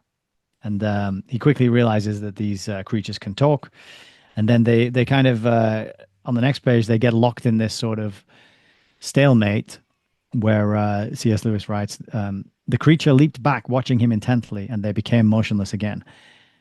Then it came a pace nearer, and Ransom jumped up and retreated, but not far. Curiosity held him. He summoned up his courage and advanced, holding out his hand. The beast misunderstood the gesture. It backed into the shallows of the lake, and he could see the muscles tightened under its sleek pelt, ready for sudden movement. But there it stopped. It, too, was in the grip of curiosity. Neither dared let the other approach, yet each repeatedly felt the impulse to do so himself and yielded to it. It was foolish, frightening, ecstatic, and unbearable all in one moment. It was more than curiosity. It was like a courtship, like the meeting of the first man and the first woman in the world. It was like something beyond that. So natural is the contact of sexes, so limited the strangeness, so shallow the reticence, so mild the repugnance to be overcome, compared with the first tingling intercourse of two different but rational species. And it's just so like a wonderful explanation. It's quite just sort of magical because it's that life seeing life. Again, Mhm. it's that contrast to the way the scientific Western and divine view the brutes, probably looking at them thinking, oh, I could make a nice pair of boots from that, the skin of that creature over there. Um, in contrast to that, Ransom sees that life, Mhm. recognizes the intelligence, can see the soul, you might say, in the other creature, and then the other creature can see that in him. And there's this like cautious kind of funny dance that they get locked in before they sort of before they build a relationship, start kind of before he realizes it's friendly, Mhm. basically. But this is his first encounter with a Hross. And the next section of the book is really him spending time with this Hross and its tribe, I suppose you might say. They kind of live in a tribe. And he starts to learn their language and he teaches them a bit about himself. And he starts to learn their ways. And a great section sort of describing his experience with them is on page 53 at the bottom. Um, and every now and again, because it takes him a while to feel comfortable around these beings, and every now and again he loses his confidence and he thinks, oh, what if they're going to eat me, or what if something bad's going to happen? And there's a great paragraph here which says, it was only many days later that Ransom discovered how to deal with these sudden losses of confidence. They arose when the rationality of the Hross tempted you to think of it as a man. Then it became abominable. A man 7 feet high with a snaky body, covered, Mhm. face and all, with thick black animal hair and whiskered like a cat. But, starting from the other end, you had an animal with everything an animal ought to have: glossy coat, liquid eye, sweet breath, whitish teeth. And added to all these, as though paradise had never been lost and earliest dreams were true, the charm of speech and reason. Nothing could be more disgusting than the one impression, and nothing more delightful than the other. It all depended on the point of view. And I put in my notes for this page, animal like man or a man like animal. And it's funny how, like he says, the point of view, the way you view it, actually does affect whether it's a really creepy, weird thing, or whether it's a good thing that's wholesome and uplifting, right? I'm thinking Hmm. of like a chimera, these experiments of trying to in combine animal DNA with humans to make a sort of hybrid type, creepy, weird. But when my mother's dog comes to stay with us and she's all excited to see me and she's affectionate and I can see the light and the spark of life in her eyes and she recognizes and knows me and we play together and I have that connection there and I can kind of sense that she has affection and recognition and a memory of who I am and she knows me and she's excited to see me. These emotional qualities, that sort of is very heartwarming and uplifting. So yeah, I appreciated that sort of description there. Um, I thought it kind of paints the picture well of what living with the Hross is like. But what appealed to you about the Hross? What did you think about their society and the way they lived? You mentioned their restraint, and I think the conversations that Ransom has with them, asking them, well, do you ever kill each other for food? And he's like, and they say, well, why? There's food everywhere. Why would we Yeah. do that? Well, maybe one of you wants something that the other one's got. And he's like, well, we've all got everything. We've got everything we need Yeah. because it was designed this way by by they don't say God, they don't say creator, but they do say that the world was designed and created. Um, so they have this balance. They're affectionate. They have children. They have families. They are monogamous. But they don't pollute. They don't abuse nature. They don't use it up. They're not digging around. They're not. They're living a balance, I would say, and it's great when Ransom comes up against their perfect sort of. It's innocence in a way. It's kind Hmm. of an innocence. They have an innocence, and that fits very well with the Christian worldview of C.S. Lewis in that Thulkandra, the earth is described in Christianity as fallen, as a fallen reality. And this is kind of a picture and experience of what a non-corrupt, non-bent reality or world might look like. Hmm.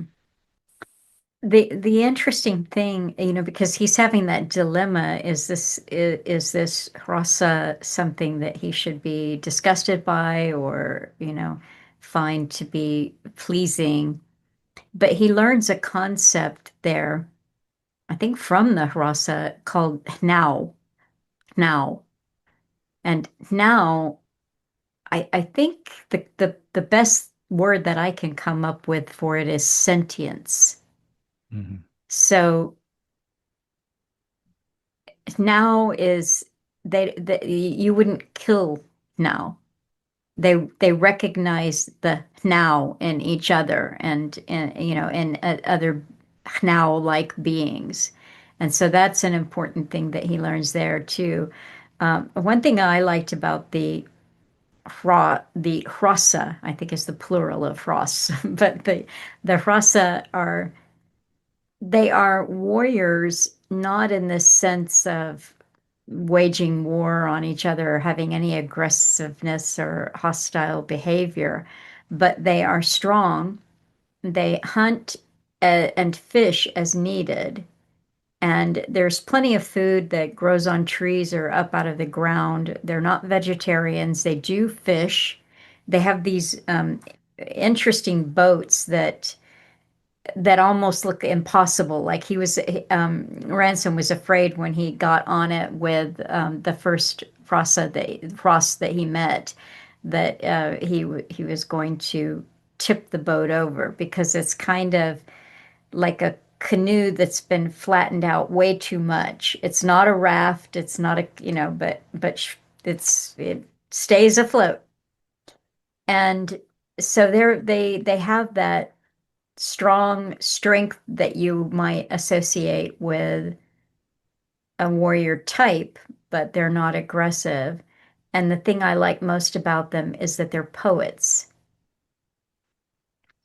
And that so they have this connection to the other heavens and to all of the other now within their own, malachondran now that is just kind of a beautiful thing. And they don't write things down. So they remember, and there's even some jokes that come later on in the book when Ransom actually does finally meet a Sorn. And this blows his mind open because the Sorn were nothing at all like what he expected them to be, nothing like what Divine and Weston portrayed them. And so he's delivered into the hands of the Sorn who wanted to see him in the first place. And he's relaying what has happened to him. And the Sorn says something kind of sarcastic, like, "Well, I suppose they gave you a poem song about it." Because for the Hross, everything is a poem song. And you get whole genealogies and stories about their life and commemorations. And if a Hross dies naturally or, sadly, in the case of something that Ransom experiences with them because of Thulacondran violence, they commemorate it immediately in a long song poem that gives the whole background of that particular Ross and his family and every other Ross who knew him. And so, And that's a good point as well to mention the conversation they have about kind of moments and memory. And he says they have this conversation, and when Ransom's asking these kinds of questions, like why don't you have so many babies that you overpopulate the area? And they say, well, why would we why would we do that? We only mate at this specific time, and it's a part of your life. You have the early part where you're a child, and then you become an adult, you find a mate, then you have a child, and then you raise that child, and then and we all have this path, and it why would we upset that? And he's like, well, it feels good. Yeah, like you mentioned, and they just don't see it that way at all because their way of looking at it is it's all one thing, mhm, and you wouldn't want to repeat one experience over and over and over and over and over again because the reason the experience is so precious and valuable is because of all the things that come before and all the things that come after. In other words, mhm, the context of, as a whole, that being's life in its entirety is what gives each of the individual bits meaning, and it infuses them with a sense of what is special and what is good, and mhm. what is important. And so they wouldn't want to just be repeating a good feeling over and over and over again.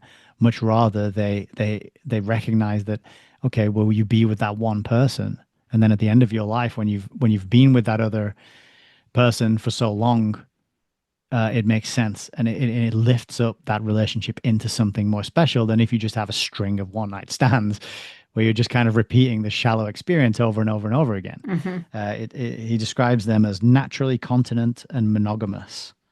Um, and they use the example of poetry to explain this concept, saying that the pleasure of something is the same as the memory of it. So Mhm. you don't need to keep having that experience over and over again. And they use the example of a poem, and they say that, one line in a poem is only made special and important and effective and valuable because of all the lines that come before it and the lines that come after it. You wouldn't take that one line out and just repeat it over and over again because it's such a great line. And that's obvious to them. And this is the way they view life in the same way. There's phases, there's a beginning, a middle, and an end, and it's a journey, and therefore you don't need to cling on to any particular experience or moment because, and he says to him, I met you once, the first time we met. The longer I live, the more meaning will be infused into that. The memory of that meeting will be more meaningful the longer I live and the more of my life that surrounds that meeting. It's kind of hard to explain, No, but that's beautiful. You did it yeah, perfectly. You took me and right back in to reading it. I don't have to keep rereading it because of that. yeah, that's it. And then there is the tragedy, right? There is the tragedy as you alluded to, and there is this description actually. Let me see if I can just find a page number because they have another line which is fantastic as well, which I'll just try and get quickly. It's on page 69 in my edition, and I just realized I haven't shown everyone which edition I'm reading from, but I will because it's quite nice. So this edition I have is the full trilogy in Yes, one hardback, and very this is the nice. 70. I think it's the 75th anniversary edition. Ah, So there's no like nice, extra materials in it or anything, but it's just a really nice hardback with all, yeah, 75th anniversary collector's edition, HarperCollins, 2013. nice. But it is, it's a really nice hardback book and not very portable. But on page 69, they have this, this is when he's kind of feeling out the philosophy and the worldview of the Hrossa. And they say that or the one he's talking to, which is his friend, says, I do not think the forest would be so bright, nor the water so warm, nor love so sweet if there were no danger in the lakes. Mhm, I just think that's a really beautiful quote, just that little bit on its own. It's it's the bad which makes the good good. You know, mhm, it's the bitter which makes the sweet sweet. And it's about recognizing that you can't just insulate yourself from anything negative because then there would be no positive, right? And when we try to block, and this is a great example of feelings in general, is like you shouldn't block out and avoid those negative, quote unquote, negative feelings. Like feelings are all there for a reason, and trying to avoid your sadness or your boredom or your anger or whatever it may be tends to just lead to complications and more problems in the longer term. So mhm, I think that's such a nice quote to remember that. It's like the danger of the lakes makes all the other stuff really good. And mhm. being able to navigate that and survive it or confront it, work around it or whatever. So that's a nice That quote to is a mention. nice thing too, and it just makes me think that even though this is not a bent planet with a bent archon, it's not a perfect world. There is some hardship or danger in the water. You know, there's some, but what you would call it would be natural danger or, natural hardship. And so that gives them a complexity of being and emotions. It gives them something to write poetry about. It's it is not it is in the heavens, but it is not heaven. Hmm. And Yeah, that's that's a great way something to put that it. they're all very aware of. The the order, I think I'll just do this, is give us the order of the beings. First, he met the Hross or a Hrossa who introduced him to the rest of his people, his Ross, and the Sorn are seem to be above them. If we're going to have there's this, that, and the other. The lower beings are by no mean, this is not a class system and it's not an Hmm. intelligence system because okay, Fiffeltriggy, the Fiffeltrig. Yeah, I think you did well. That's how I've been The imagining Fiffeltrig, it sounds. they're a Malachondrian species of now, okay? And they have heads that are kind of pointed like an insect head. They've got huge eyes, a large brain, and frog-like bodies, and very frog-like bodies. They rest and lean on their elbows on the ground, and their movements are quick and insect-like. But they are also incredible metallurgists and inventors and creators. So there's not a lack of, that large brain. So as the Sorn is on they're more the mm, rational, not like Spock like with no emotions. I didn't get them to be that, but they're the more philosopher kind of science, rational philosopher, less on emotions than the Ross for sure. Yeah, you might say And the more left brain leaning. yes, yeah. And then so that's those are the now on the planet, those three. And at one point when Ransom is talking to a Sorn, he said, "Oh, well, we'll just have the Fiffletriggy make that for us." And Ransom said, "What?" He's questioning that, and the Sorn said, "All we have to do is think of something that we want, and the Fiffletriggy will make it for us." And he then Ransom is still he's thinking like a an Earthling or a Thalkandran, and he's thinking that they're then some kind of slave class for the Sorn, and the Sorn say, "Oh no, no, it's not like that at all. You know, if they want to make it for us, they will." But they want to because that's how their minds work, you know. They probably will want to. Yeah. And they like the solving and the puzzle solving and the creation process. So those are the now. And then I mentioned that Oyarsa was the Archon or the Lord, and at several points Ransom keeps saying, "You're God, you're God," and they laugh and go, "No, Oyarsa's not God." And then you learn that the Creator is not on their planet at all, and that's Maladil, I think is his name. And Maladil is the supreme being of the heavens. He's God of he's creator God. But there's one other being that we haven't talked about, and that's because you can't really see him, but sometimes you can. And that's the Eldil or the Eldilla. And they're what I you might think of as, I mean, I don't know. Are they angels? Are they spirits? Are they woodland fairies? Are they Yeah. sprites? You know, he would think sometimes a ransom would think that he'd seen something, but then it would just kind of um, twinkle off and into nothingness, and sometimes you would feel it almost as a breeze, but that those are the Eldil or the Eldilla. So those are the inhabitants of Malacandra. And it is a kind of hierarchy, right? Because you have Oyarsa, the Lord, and the Eldila, they're kind of his messengers. Hmm. They'll deliver news and they'll carry messages back and forth from the Hano to Oyarsa, and so they're sort of like below him, and then below that is Hanau. But then there's also beasts, and the only one we really meet in this story is this kind of big like carnivorous fish that that attacks them.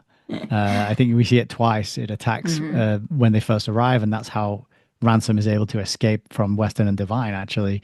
And then later on, another one attacks, and the Hrosa take Ransom on a sort of hunting trip, and they successfully manage to take out this carnivorous fish.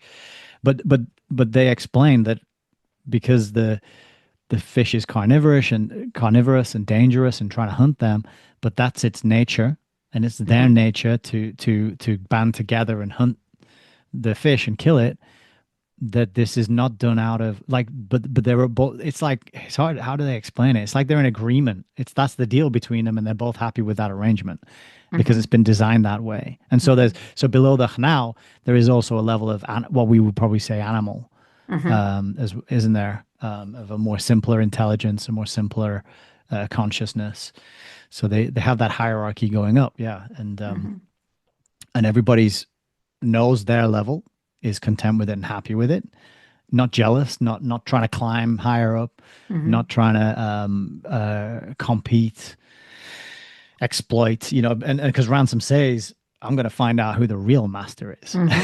He meets with the Harosa and he's thinking about the Sorn. He's like, oh, I think okay.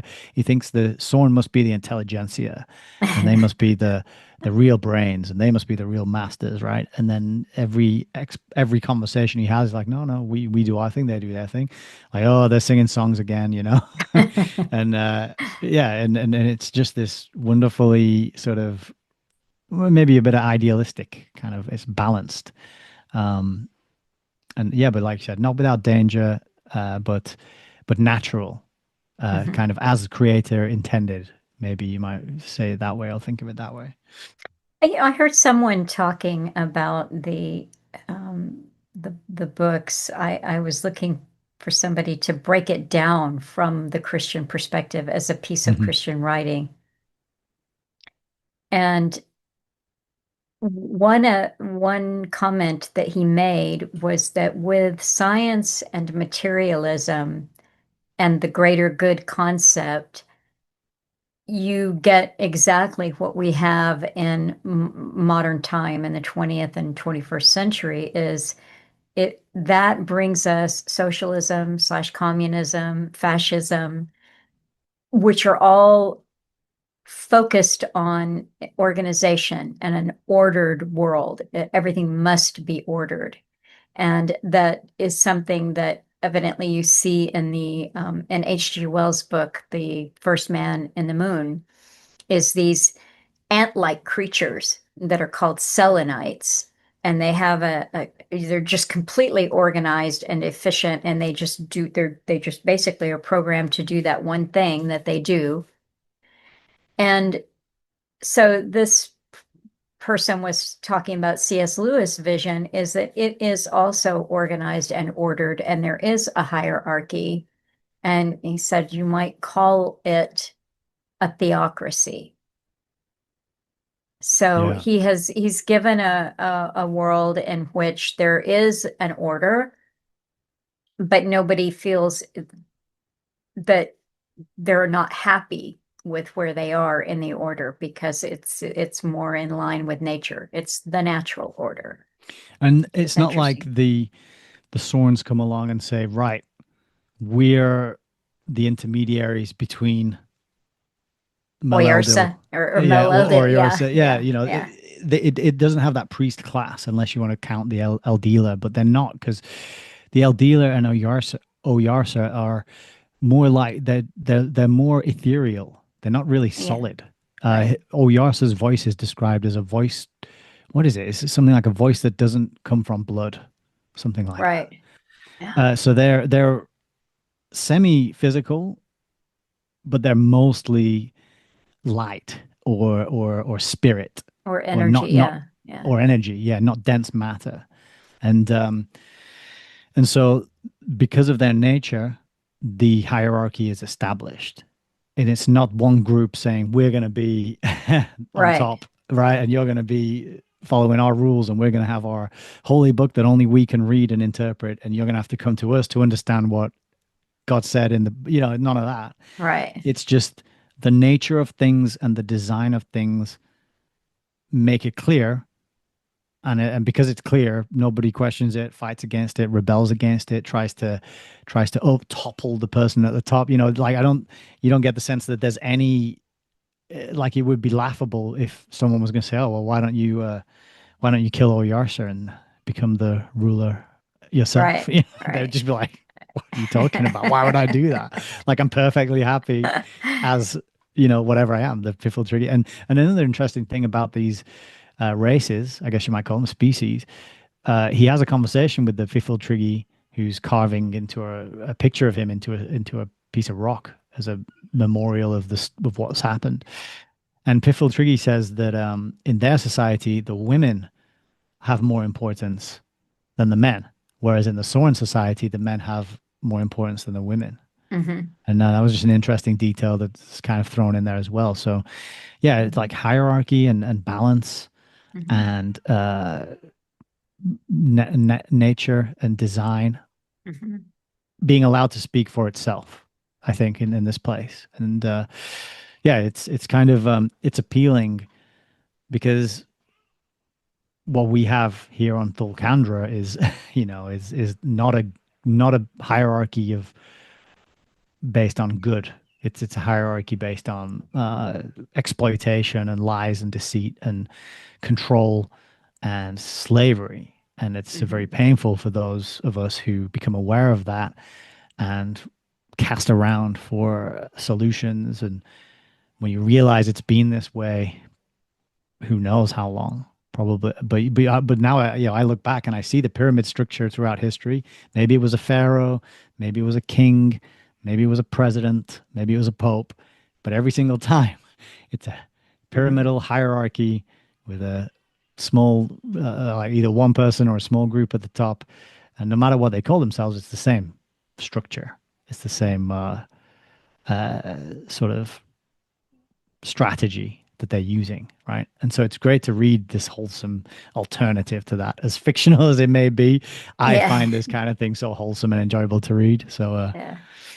That's another thing too, though, about the idea of Volcandra or Earth being blockaded and not and silent because it couldn't communicate with the heavens is here in a way, Divine and Weston are playing the role that you get in H.G. Wells' Things to Come, where you've got the scientific elite.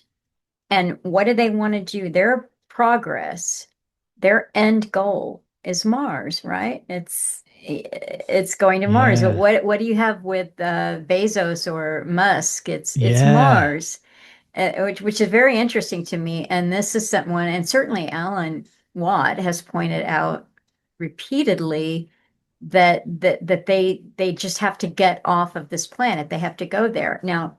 And so I may have to, it may be kitty time out. They've had their nap and they're going to be ready to go outside. But what what they've said is that what Alan said to Jackie Patriou in the Waiting for the Miracle, and he has said it, I think, in others that are maybe more easily accessible to people. But what he said is, I'm just telling you, basically what they believe.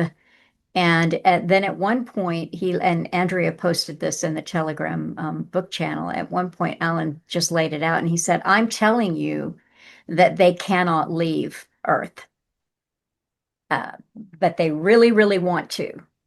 They're imprisoned here. hmm, And I mean, that really takes us to the heart of what the Archon system and Earth or Thulkandra being under a blockade, and they know it. And this is what Alan is pointing out. The elite know it, and that they know, but they're always trying to get around that. Well, we're not really trapped here, and to prove it, we're going to Mars. Have they been there yet? it's it's interesting. yeah. Wow, and it's that thing of, well, I don't know what is this? How does the saying go? Better to reign in hell than serve in heaven.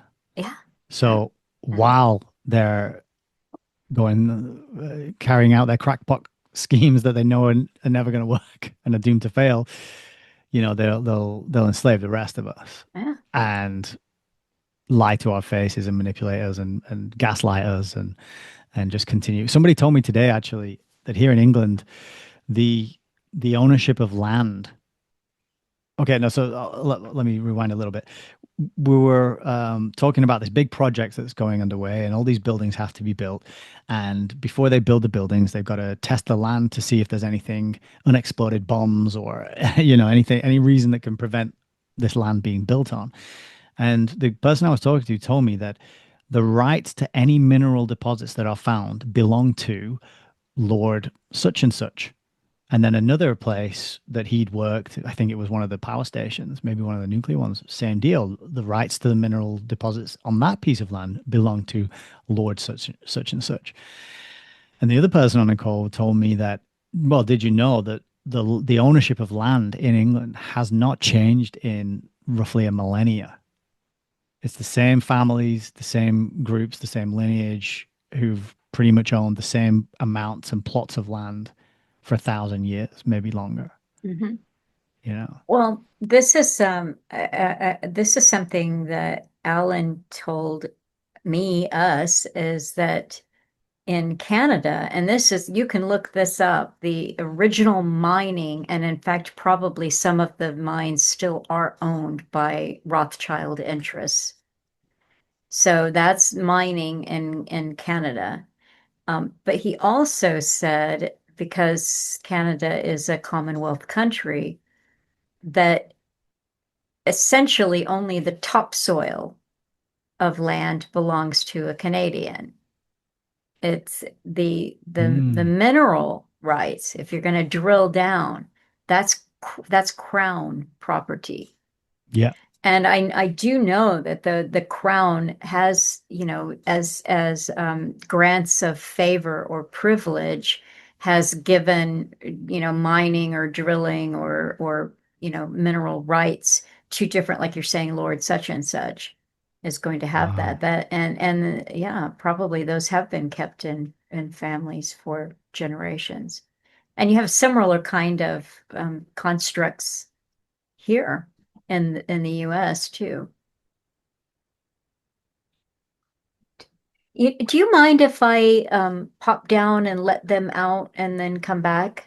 Not at Just real all. quick. Okay, because I'll pop in otherwise and they'll see. just, yeah. I'll pop in and All see right, the sun as well. great. All right, back. See you in a minute.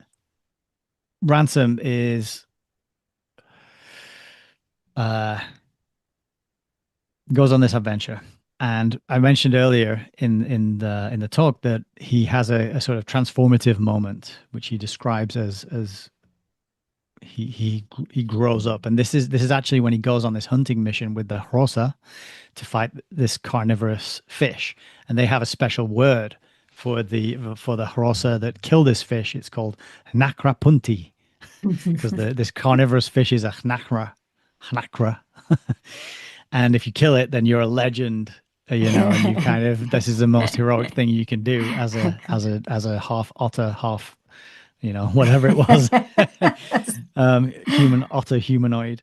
But it turns out that this fish kind of reappears, and they go out on a hunting trip, and they manage to kill it. And so he has this description here where he says that when so it's after the excitement and the fight, and he's kind of collecting himself after the experience. He says when he recollected himself, they were all on shore, wet, steaming, trembling with exertion, and embracing one another.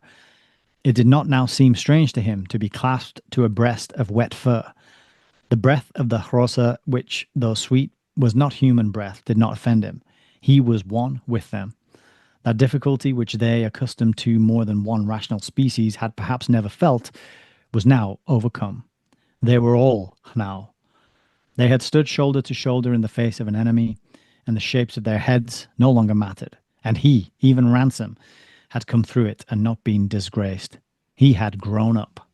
And this is one of the heartwarming, wholesome parts to the story. But what it made me think of is how I've talked about and thought often that this is like a rite of passage, and these Ransom and the two Hrossa, his friends, they go through this experience, they come out victorious, they face down the enemy, and now they're men, and Mhm. this is reminiscent of maybe I don't know, hunter-gatherer tribes, or maybe Native Americans, or Native Australians, these groups that live a more traditional life closer to nature with a culture that is not, the Western rational sort of Christian culture, let's say, might have, or even like in certain countries in Africa, might have a kind of a rite of passage which marks a child's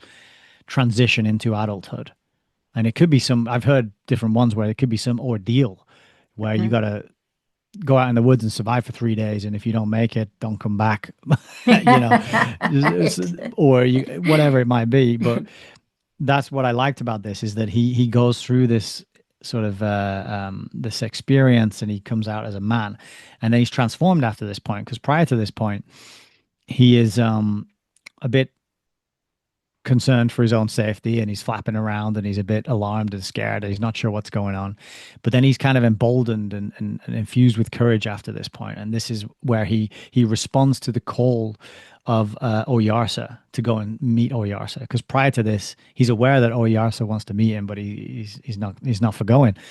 And then from this point on, he dedicates himself to that journey. And it's kind of an arduous journey. He goes through this landscape that's described as like lunar landscape, and the air gets really thin and he almost dies. Mhm. And he pushes on through and, and he makes it in the end. So I wanted to mention that it is just another part of, the full Kandran culture that has been taken from us in many cases. We don't have this. We have this extended adolescence. We have this, oh, you can Mhm. carry on being a child your whole life. No problem. You never have to grow up. You can just carry on watching your Marvel superhero films, and playing your computer games. And there's really you can easily avoid stepping into adulthood in this day and age, in the Mhm. systems and the cultures that we've been given. And that's a huge problem, I think. And so I was just happy to see that in here. Mhm. Um, and then what happens immediately after that is the tragedy. And it's literally the next page. I was amazed at how quickly this followed on. But I'll read this bit. He says, and then at that moment, Ransom was deafened by a loud sound, a perfectly familiar sound, which was the last thing he expected to hear. It was a terrestrial, human, and civilized sound. It was even European. It was the crack of an English rifle. And Hyoy, that's his friend, at his feet was struggling to rise and gasping. There was blood on the white weed where he struggled. Ransom dropped on his knees beside him. The huge body of the Hross was too heavy for him to turn around. Quinn helped him, and then basically his friend, who he's just become one with, dies in his arms. And before he dies, he calls him Hanakrapunti. He says he gives him that title. And but what Ransom says to him is, to the surviving Cross, I'm in the hands of your people. They must do as they will. But if they are wise, they will kill me, and certainly they will kill the other two. And Wynn just replies, one does not kill now. Just no, we don't kill the other now, the creatures that have soul, that have spirit, that have intelligence, and that spark that we recognize is in ourselves as well. He says we do not kill them. Only Oyarsa does that. Um, and that's just that very sad moment. And Mhm. then he goes on the journey, the rest of the journey from this point. So I wanted to mention that. Um, And he goes on a journey and he meets a Sorn and he spends a good deal of time there talking to the Sorn and learning the Sorn's ways and their culture and the things they're interested in. And he spends time with a kind of council of elder Sorns who all grill him and ask him questions about Thulkandra and try and get as much information as he can. And he mentions that they get more information from him than he gives. And this is because of their ability to deduce and reason and fill in the Mhm. blanks and the gaps and their Mhm. extensive knowledge already. Mhm. And that he'll answer in his kind of inexpert way, and they'll gain all this extra information just from what he says, and that gives you an insight into the Sorns. They're not writing poems and singing these long songs and celebrating the glory of death in battle and all this kind of stuff like the Hrossa. They're thinkers. They're Mhm. they're they're more like um, they're more like archivists. Mhm. They kind of, but it's in conversation with the Sorn where they talk about books, and the Sorn says that they've given up with writing books because they'd rather just remember things, Yes. and that the Hrossa believe that books spoil poetry, so they won't have Yes. any books, Yeah. which is great, and it reminds me of the things that I've learned about television and the with each and what we're living through right now with AI and the voices of concern about what this is doing to the human mind and the capacities of the human mind was the same concerns that were raised when writing was and the written word was being spread around. It's like, well, no one's going to remember anything now because you can just write it down on a piece of paper. Our memories are going to suffer now that we can write things down. And with each technological device that is given to us and we're allowed to have, there's like a corresponding payoff or sacrifice that we make with Mhm. regards to our own abilities and the things that we're capable of doing. And it's quite, it was just amazing that he put that in there. They're like, oh, yeah, we didn't bother with books, which, was kind of sad for me to read, being a mild enthusiast when it comes to books. Well, it's funny that you say that, but there is a truth to it, And I mean, I Oh, like yeah. books and I mean it's wonderful and so forth, but the bard, the idea particularly, well, as Alan told it, the Scottish bard, this wasn't just someone who walked around and told stories and made poems. This was someone who could give you the entire history of their tribe and go. So the bard of one tribe goes across the highlands to visit, and they may never have seen him before. And they are only going to recognize and accept that this is their own, not from the sound or the accent or anything, but the fact that the bard can recite the whole history of his people going back hundreds of years Right. almost in a begat type fashion. And there are always elders who know, yep, that's right. Yeah. To confirm, yeah, to Yeah. confirm it, right? It But you reminds me don't of, have that kind of memory nowadays, because I mean, just think how many times here, just in conversation, have I said, I don't remember that. Yeah. it reminds me of the epic poetry, the Iliad and the Odyssey, Mm, hmm. Homer, right? Hmm. And how this was all oral Hmm. and it was written with a rhythm, and it explains why we are so good at remembering lyrics. And you can not hear a song for 20 years, and then it comes on the radio, you know every single word. Right. It never leaves you. When you put words to music and rhythm, they stick much more easily. And Hmm. this is how these poets were able to remember these epics, and they would stand there and recite them. And yeah, and yeah, there is a lot of truth to the loss, the not the loss, but the atrophy that we've experienced with some of our abilities, and to particularly, the capacity that we can use our mind for Hmm. remembering things, connecting things, reciting things. It's all being externalized. It's all being put outside of us, and we don't remember birthdays so well because Facebook tells us, and we don't remember phone numbers so well because our phone stores them all. And we might not remember our appointments because our calendar app sends us a little notification on where we need to be and at what time. And the more we outsource these things that we could do ourselves, the kind of less human we become in a way. Hmm. And so it's great that in Malacandra they saw that and they were like, okay, we'll be cautious. It's not, they don't say there's no books, they do have them, but they say we're not relying on them because for these reasons, and Hmm. so that was a great little detail that he threw in there. I feel this is why I feel like there's so much packed into this tiny book that I could Yeah. spend so much more time there.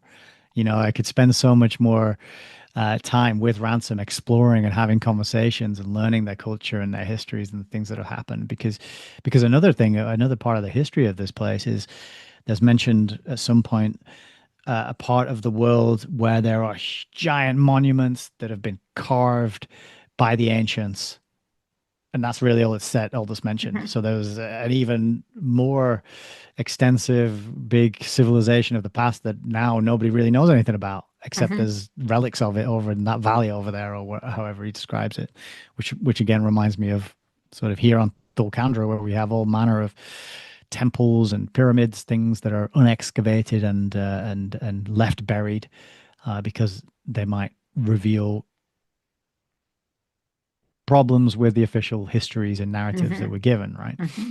And the official chronologies as well, which is brings us to it's Orwell, isn't it? Controlling the past to control the future, present, control the present to control the past, control the past to control the future, isn't it? So like, um, yeah. So it's that refreshing uh, uh, uh, um, journey into a place which is free of all the nonsense that we have to deal with here.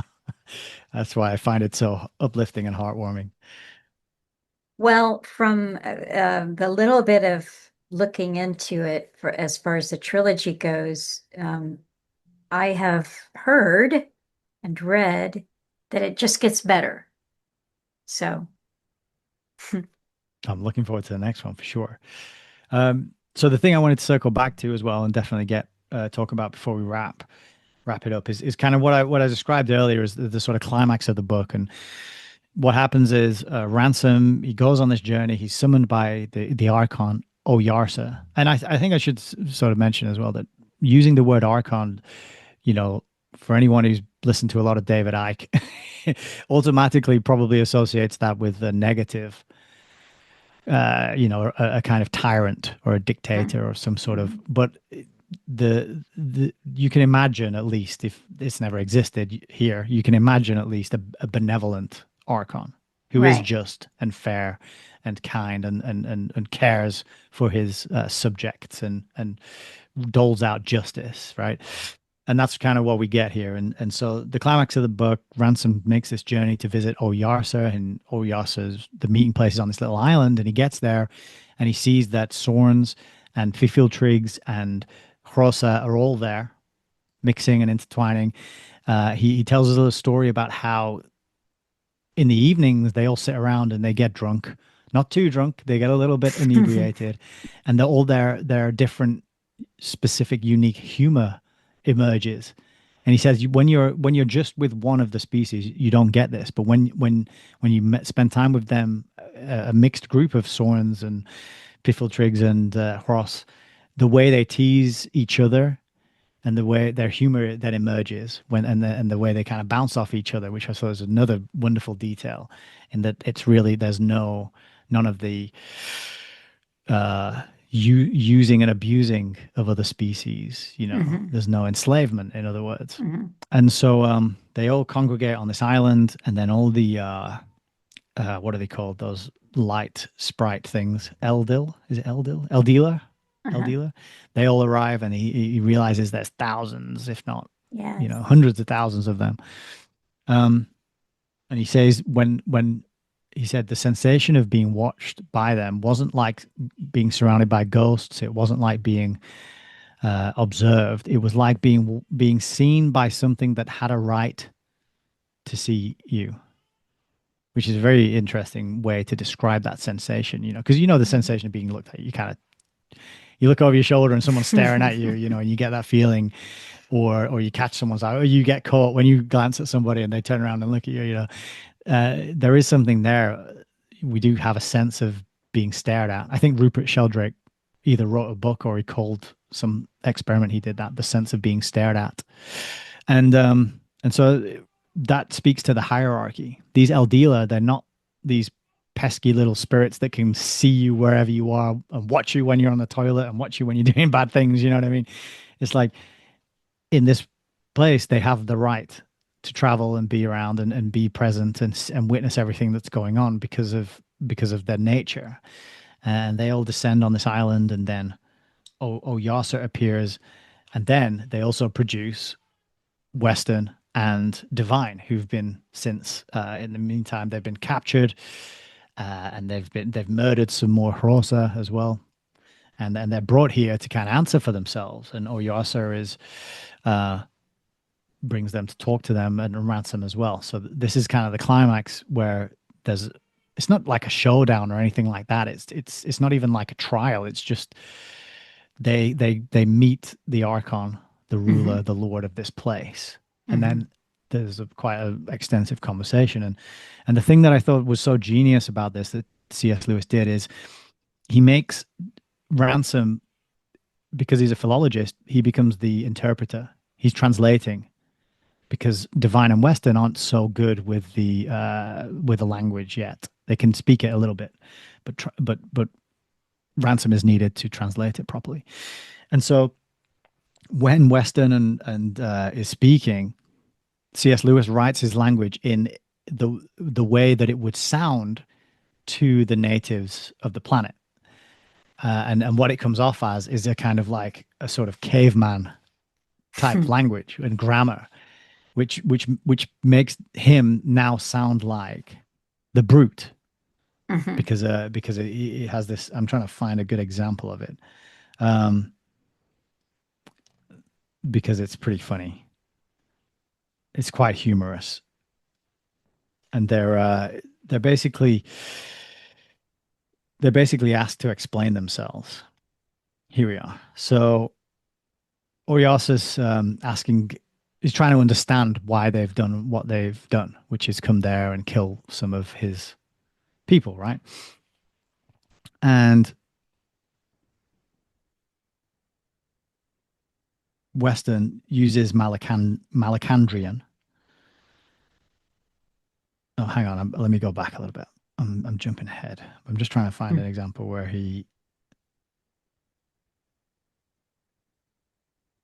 because they carry him away and dunk him in water, don't they? Because Yeah. to sober him up a bit. But I'm just trying to find a bit where he talks about the he's trying to threaten them. Oh yeah, he's trying to threaten them. So they arrive and they hear this voice, which is Oyasa speaking to them, and they can't see Oyasa because he's just this shimmer of light in the air. So Divine leans over to Weston and says, ventriloquism, thinking it's a trick, thinking one of the animals that they can see is kind of doing a Hmm. ventriloquism act. And so they look around and they find this elderly Xhosa who's fallen asleep. And they think he's the doing this ventriloquism act, right? And then they try and intimidate him. And then so he says, "Why you take our puff bangs away? We very angry with you. We not afraid." Puff bangs being their guns because they've taken their guns off them, right? Uh, you let us go, then we talkie, bellowed Weston. You think we know power? Think you do all you like? You no can. Great big headman in sky. He send us. You no do what I say. He come blow you all up. Poof, bang. And it's just brilliant. It's so clever that it just makes them seem so ridiculous and so stupid and they're the brutes. They are the Yeah. brutes. Yeah. And it's just a beautiful way to do that. And then Oyasa asks, and he's trying to understand them. So Oyasa asks some questions. I'm trying to find that bit as well because it is pretty good. Um, oh yeah, so he gets taken away for a dunking, and then he gets brought back. Western, this is, and then Oyasa says, "Be silent, you thick one. You, thick one, have told me nothing of yourself, so I will tell it to you. In your own world, you have attained great wisdom concerning bodies, and by this you have been able to make a ship that can cross the heaven. But in all other things, you have the mind of an animal. When first you came here, I sent for you, meaning you nothing but honor. The darkness in your mind filled you with fear. Because you thought I meant evil to you, you went as a beast goes against a beast of some other kind and snared this ransom. You would give him up to the evil you feared. Today, seeing him here to save your own life, you would have given him to me a second time, still thinking I meant him hurt.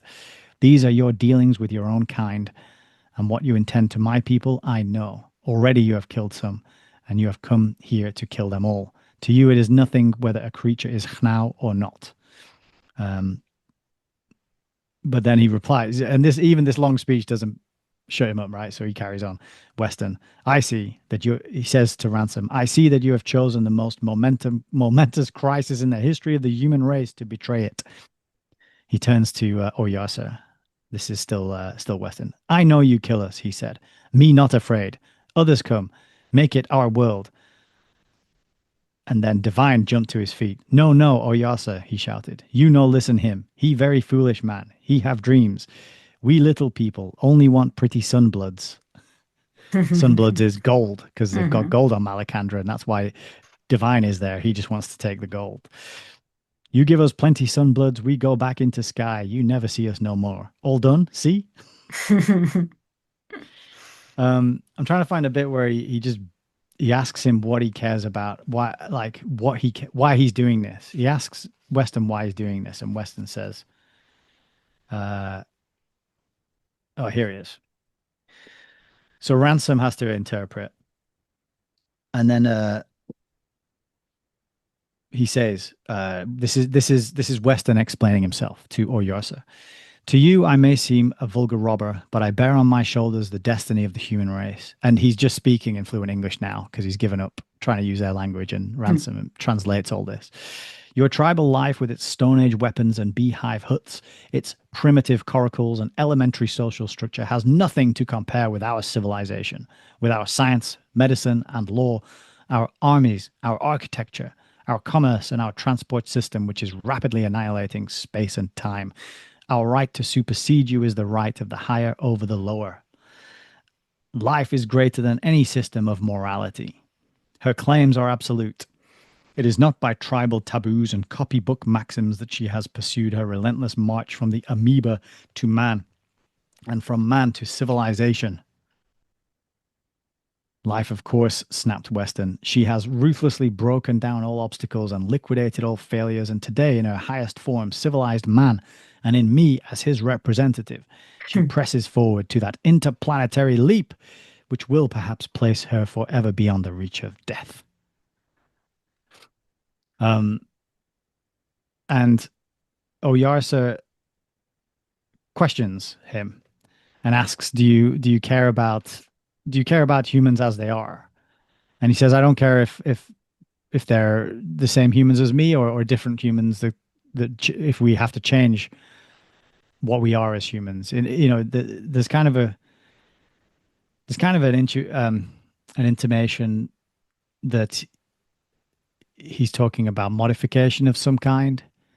Like, he Mhm. doesn't want to keep humans the way they are. And Oyarsa picks up on this and says, "So you wouldn't mind modifying humans to make this whole thing happen?" He says, "No, I wouldn't."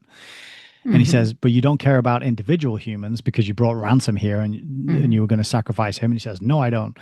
And he says, "Well, I can't figure out what you care about then, That and was why a you're great, doing this. It yeah, that doesn't was a make great sense." exchange. I'm just trying to find it, like pick out the best parts of it, but it's Well, hard to. I tell you what, you look for that, and I'm going to go back. This is a little bit before. This is when they're questioning Ransom before Divine and uh, Weston are brought before the, kind of higher sworns, Hmm. and they're just pumping Ransom for information about Volcandra. They're trying to learn. That's their goal. And so it's just, what Ransom realized was that they had a better knowledge than he could ever give them. He was trying to fill in their knowing, but they just seemed to have a better understanding.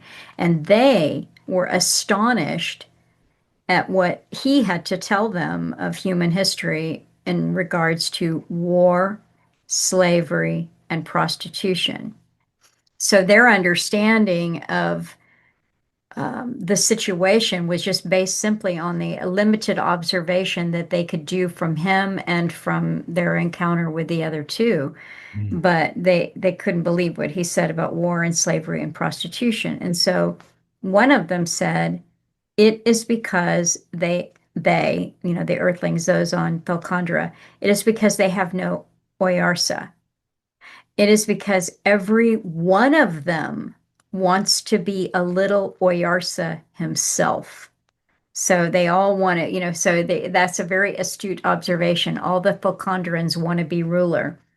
Hmm. And the old Sorn, the wisest of the Sorns, perhaps, says they cannot help it. There must be rule, yet how can creatures rule themselves? Beasts must be ruled by now, and now by Eldila, and Eldila by Maladil. These creatures have no Eldila. They are like one trying to lift himself up by his own hair, or one trying to oversee a whole country when he is on a level with it, like a female trying to beget young on herself. Two things about our world particularly stuck in their minds. One was the extraordinary decree to which problems of lifting and carrying things absorbed our energy, and the other was the fact that we only had one kind of now. They thought this must have far reaching effects on the narrowing of sympathies and even of thought. So that was just kind of interesting because when the Sorn are laying it out, you see in their hierarchy, neither Fiffle, Triggy, or Hrossa or the Sorn are in that pecking order of rule.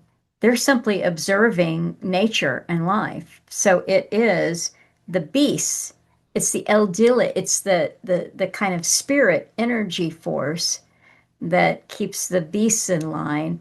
And the spirit energy only answers to creator. And everything else just exists in that natural hierarchy, which to me was very fascinating Mm. because this was the thing that Ransom was trying to understand the whole time. Who's over who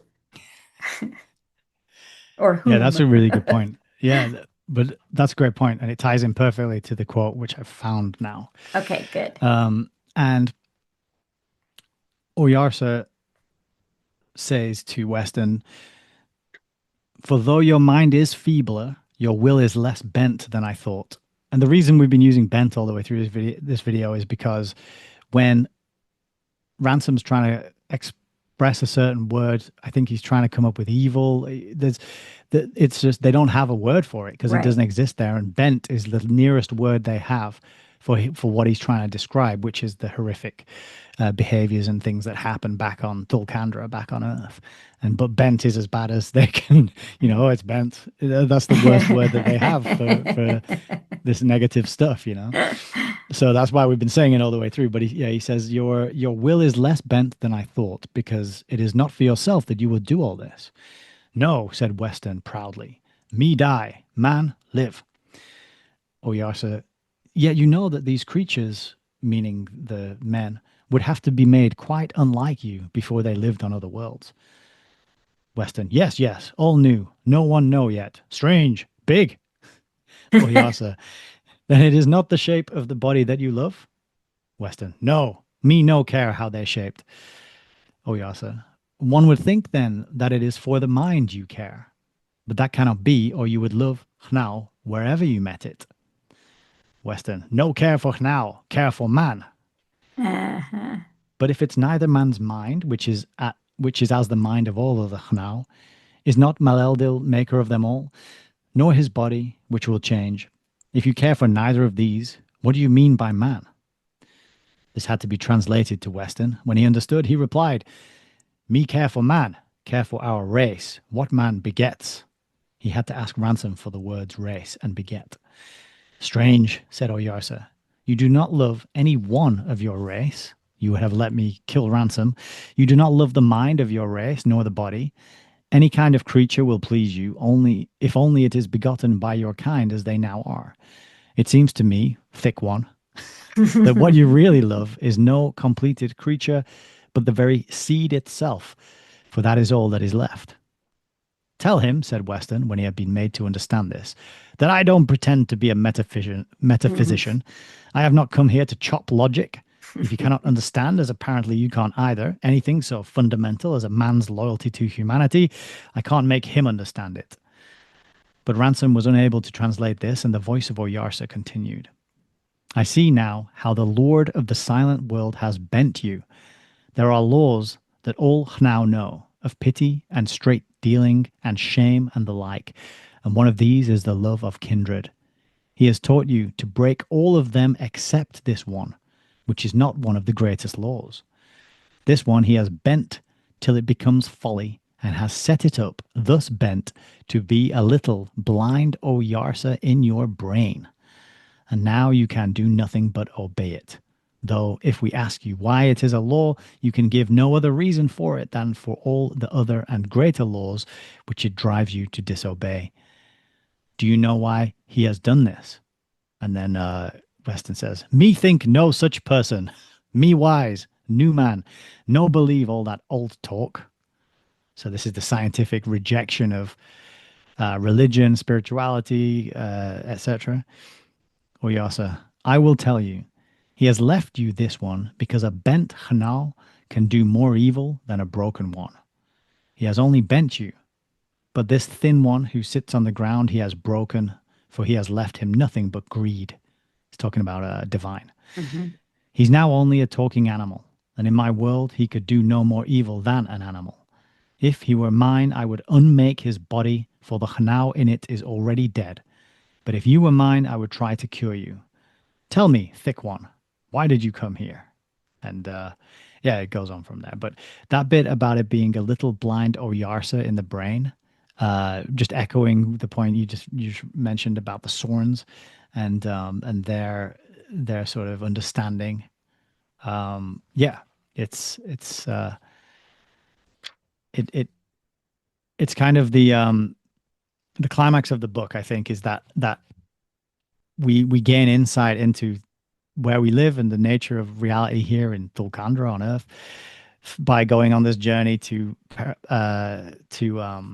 Malakandra and having these so-called primitive brutes ask a few questions and think about from their point of view the way we do things here, right? And it's so Hmm. revealing and so powerful to go on that journey and then at the end of the sort of climax, just the to wrap up that scene, in his sort of mercy, Oyarsa decides to send them all back.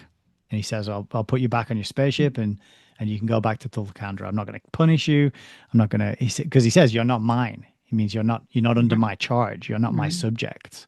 So I can't kill you. I can't do anything to you or with you, right? I can just talk to you, send you packing, basically. Hmm. And that's kind of, there's a little bit more after that, but that's the sort of the conclusion to meeting this Archon who is not an evil Archon, right? Hmm. So we will meet Ransom again in Paralandra, and we will follow him to an adventure on Paralandra, which is another planet. And so, when do you think we can cover that one? Very good question. I haven't started reading it yet, so you're a little bit ahead of me. But I do know it's roughly the same size, isn't it? Slightly longer. Just a little bit longer, I think. Yeah. So, Yeah. So it's a little bit longer. so, So I've actually, this works out well because I've got 2 weeks off work starting next Monday. I got, and in 2 weeks, I could probably get that read in 2 weeks, I think. Because well, the trouble at the minute, why don't we say, for all of you who may be reading along, we hope that you are, because there's always something to learn, that we'll aim for maybe a month or so from now covering this one. that sounds good to And me. that'll give you that time to do it. So I really enjoyed reading the novel and then doing a little bit of exploration into C.S. Lewis. He is um, considered still to this day, probably the most popular Christian writer. Uh, Right. he's certainly right up there. But don't pigeonhole him because he wouldn't be pigeonholed. He wrote all kinds of things, nonfiction and a variety of things that had nothing whatsoever to do with Christianity. He wrote novels that had no Christian mythology in them. He wrote poetry. So I don't even know how many books he wrote, but he wrote a lot. And so that's been an interesting thing to say. I'll mention just one other thing about the way that I like to absorb things, if it's possible, is I always want to read the book and make notes in the margin and underline things and put sticky notes and that kind of thing on it. But if a good audio version exists, then I like to listen to the audio version after I've read the book. And I did that. I'll put a link up to it because this person had a pleasing enough voice. And I think these were done in about 2004, 2005, maybe for the BBC. I can't remember who put them out now, but they're good audio versions. And I wasn't able to get all the way through the audio version because I think for Out of the Silent Planet, it's about 6 hours plus, 6.5 hours. And I Mhm. think probably the one for Paralandra is going to be closer to 7 hours. And I got about 5 hours through it. Just various, if I was doing housework or that kind of thing, I would play it. And the one thing that, C.S. Lewis's main book of Christian apologetics is Mere Christianity, which actually came from a series of radio talks that he delivered. They were like radio essays for the BBC. And then he turned those into book form. And I remember reading a note about it, maybe in the foreword of the version of the book that I have, where he said that he made a few editorial changes just because you would speak in a way on the radio with the use of contractions, or you might emphasize something by the inflection of your voice. And so he made little changes in the transcription just to maybe have less contraction and emphasize words in a different way. But what I realized in listening to the audiobook version of this is that the story now, listening to Nick tell the story, I almost don't need an audiobook because Nick has the ability to make the story come alive for me. I'm like, oh yeah, I'm back there, I'm there, I'm back. But when I listen to the audio version, it really is like listening to good radio drama from back in the olden days. Oh, It's just nice. like, wow, okay, cool, I'm there. Nothing worse than a bad audiobook. But Yeah, you click on the link and it's a kind of robotic AI yeah, transcript oh, voice, and I'm like I can't do that. next. No, no, I can't do that either.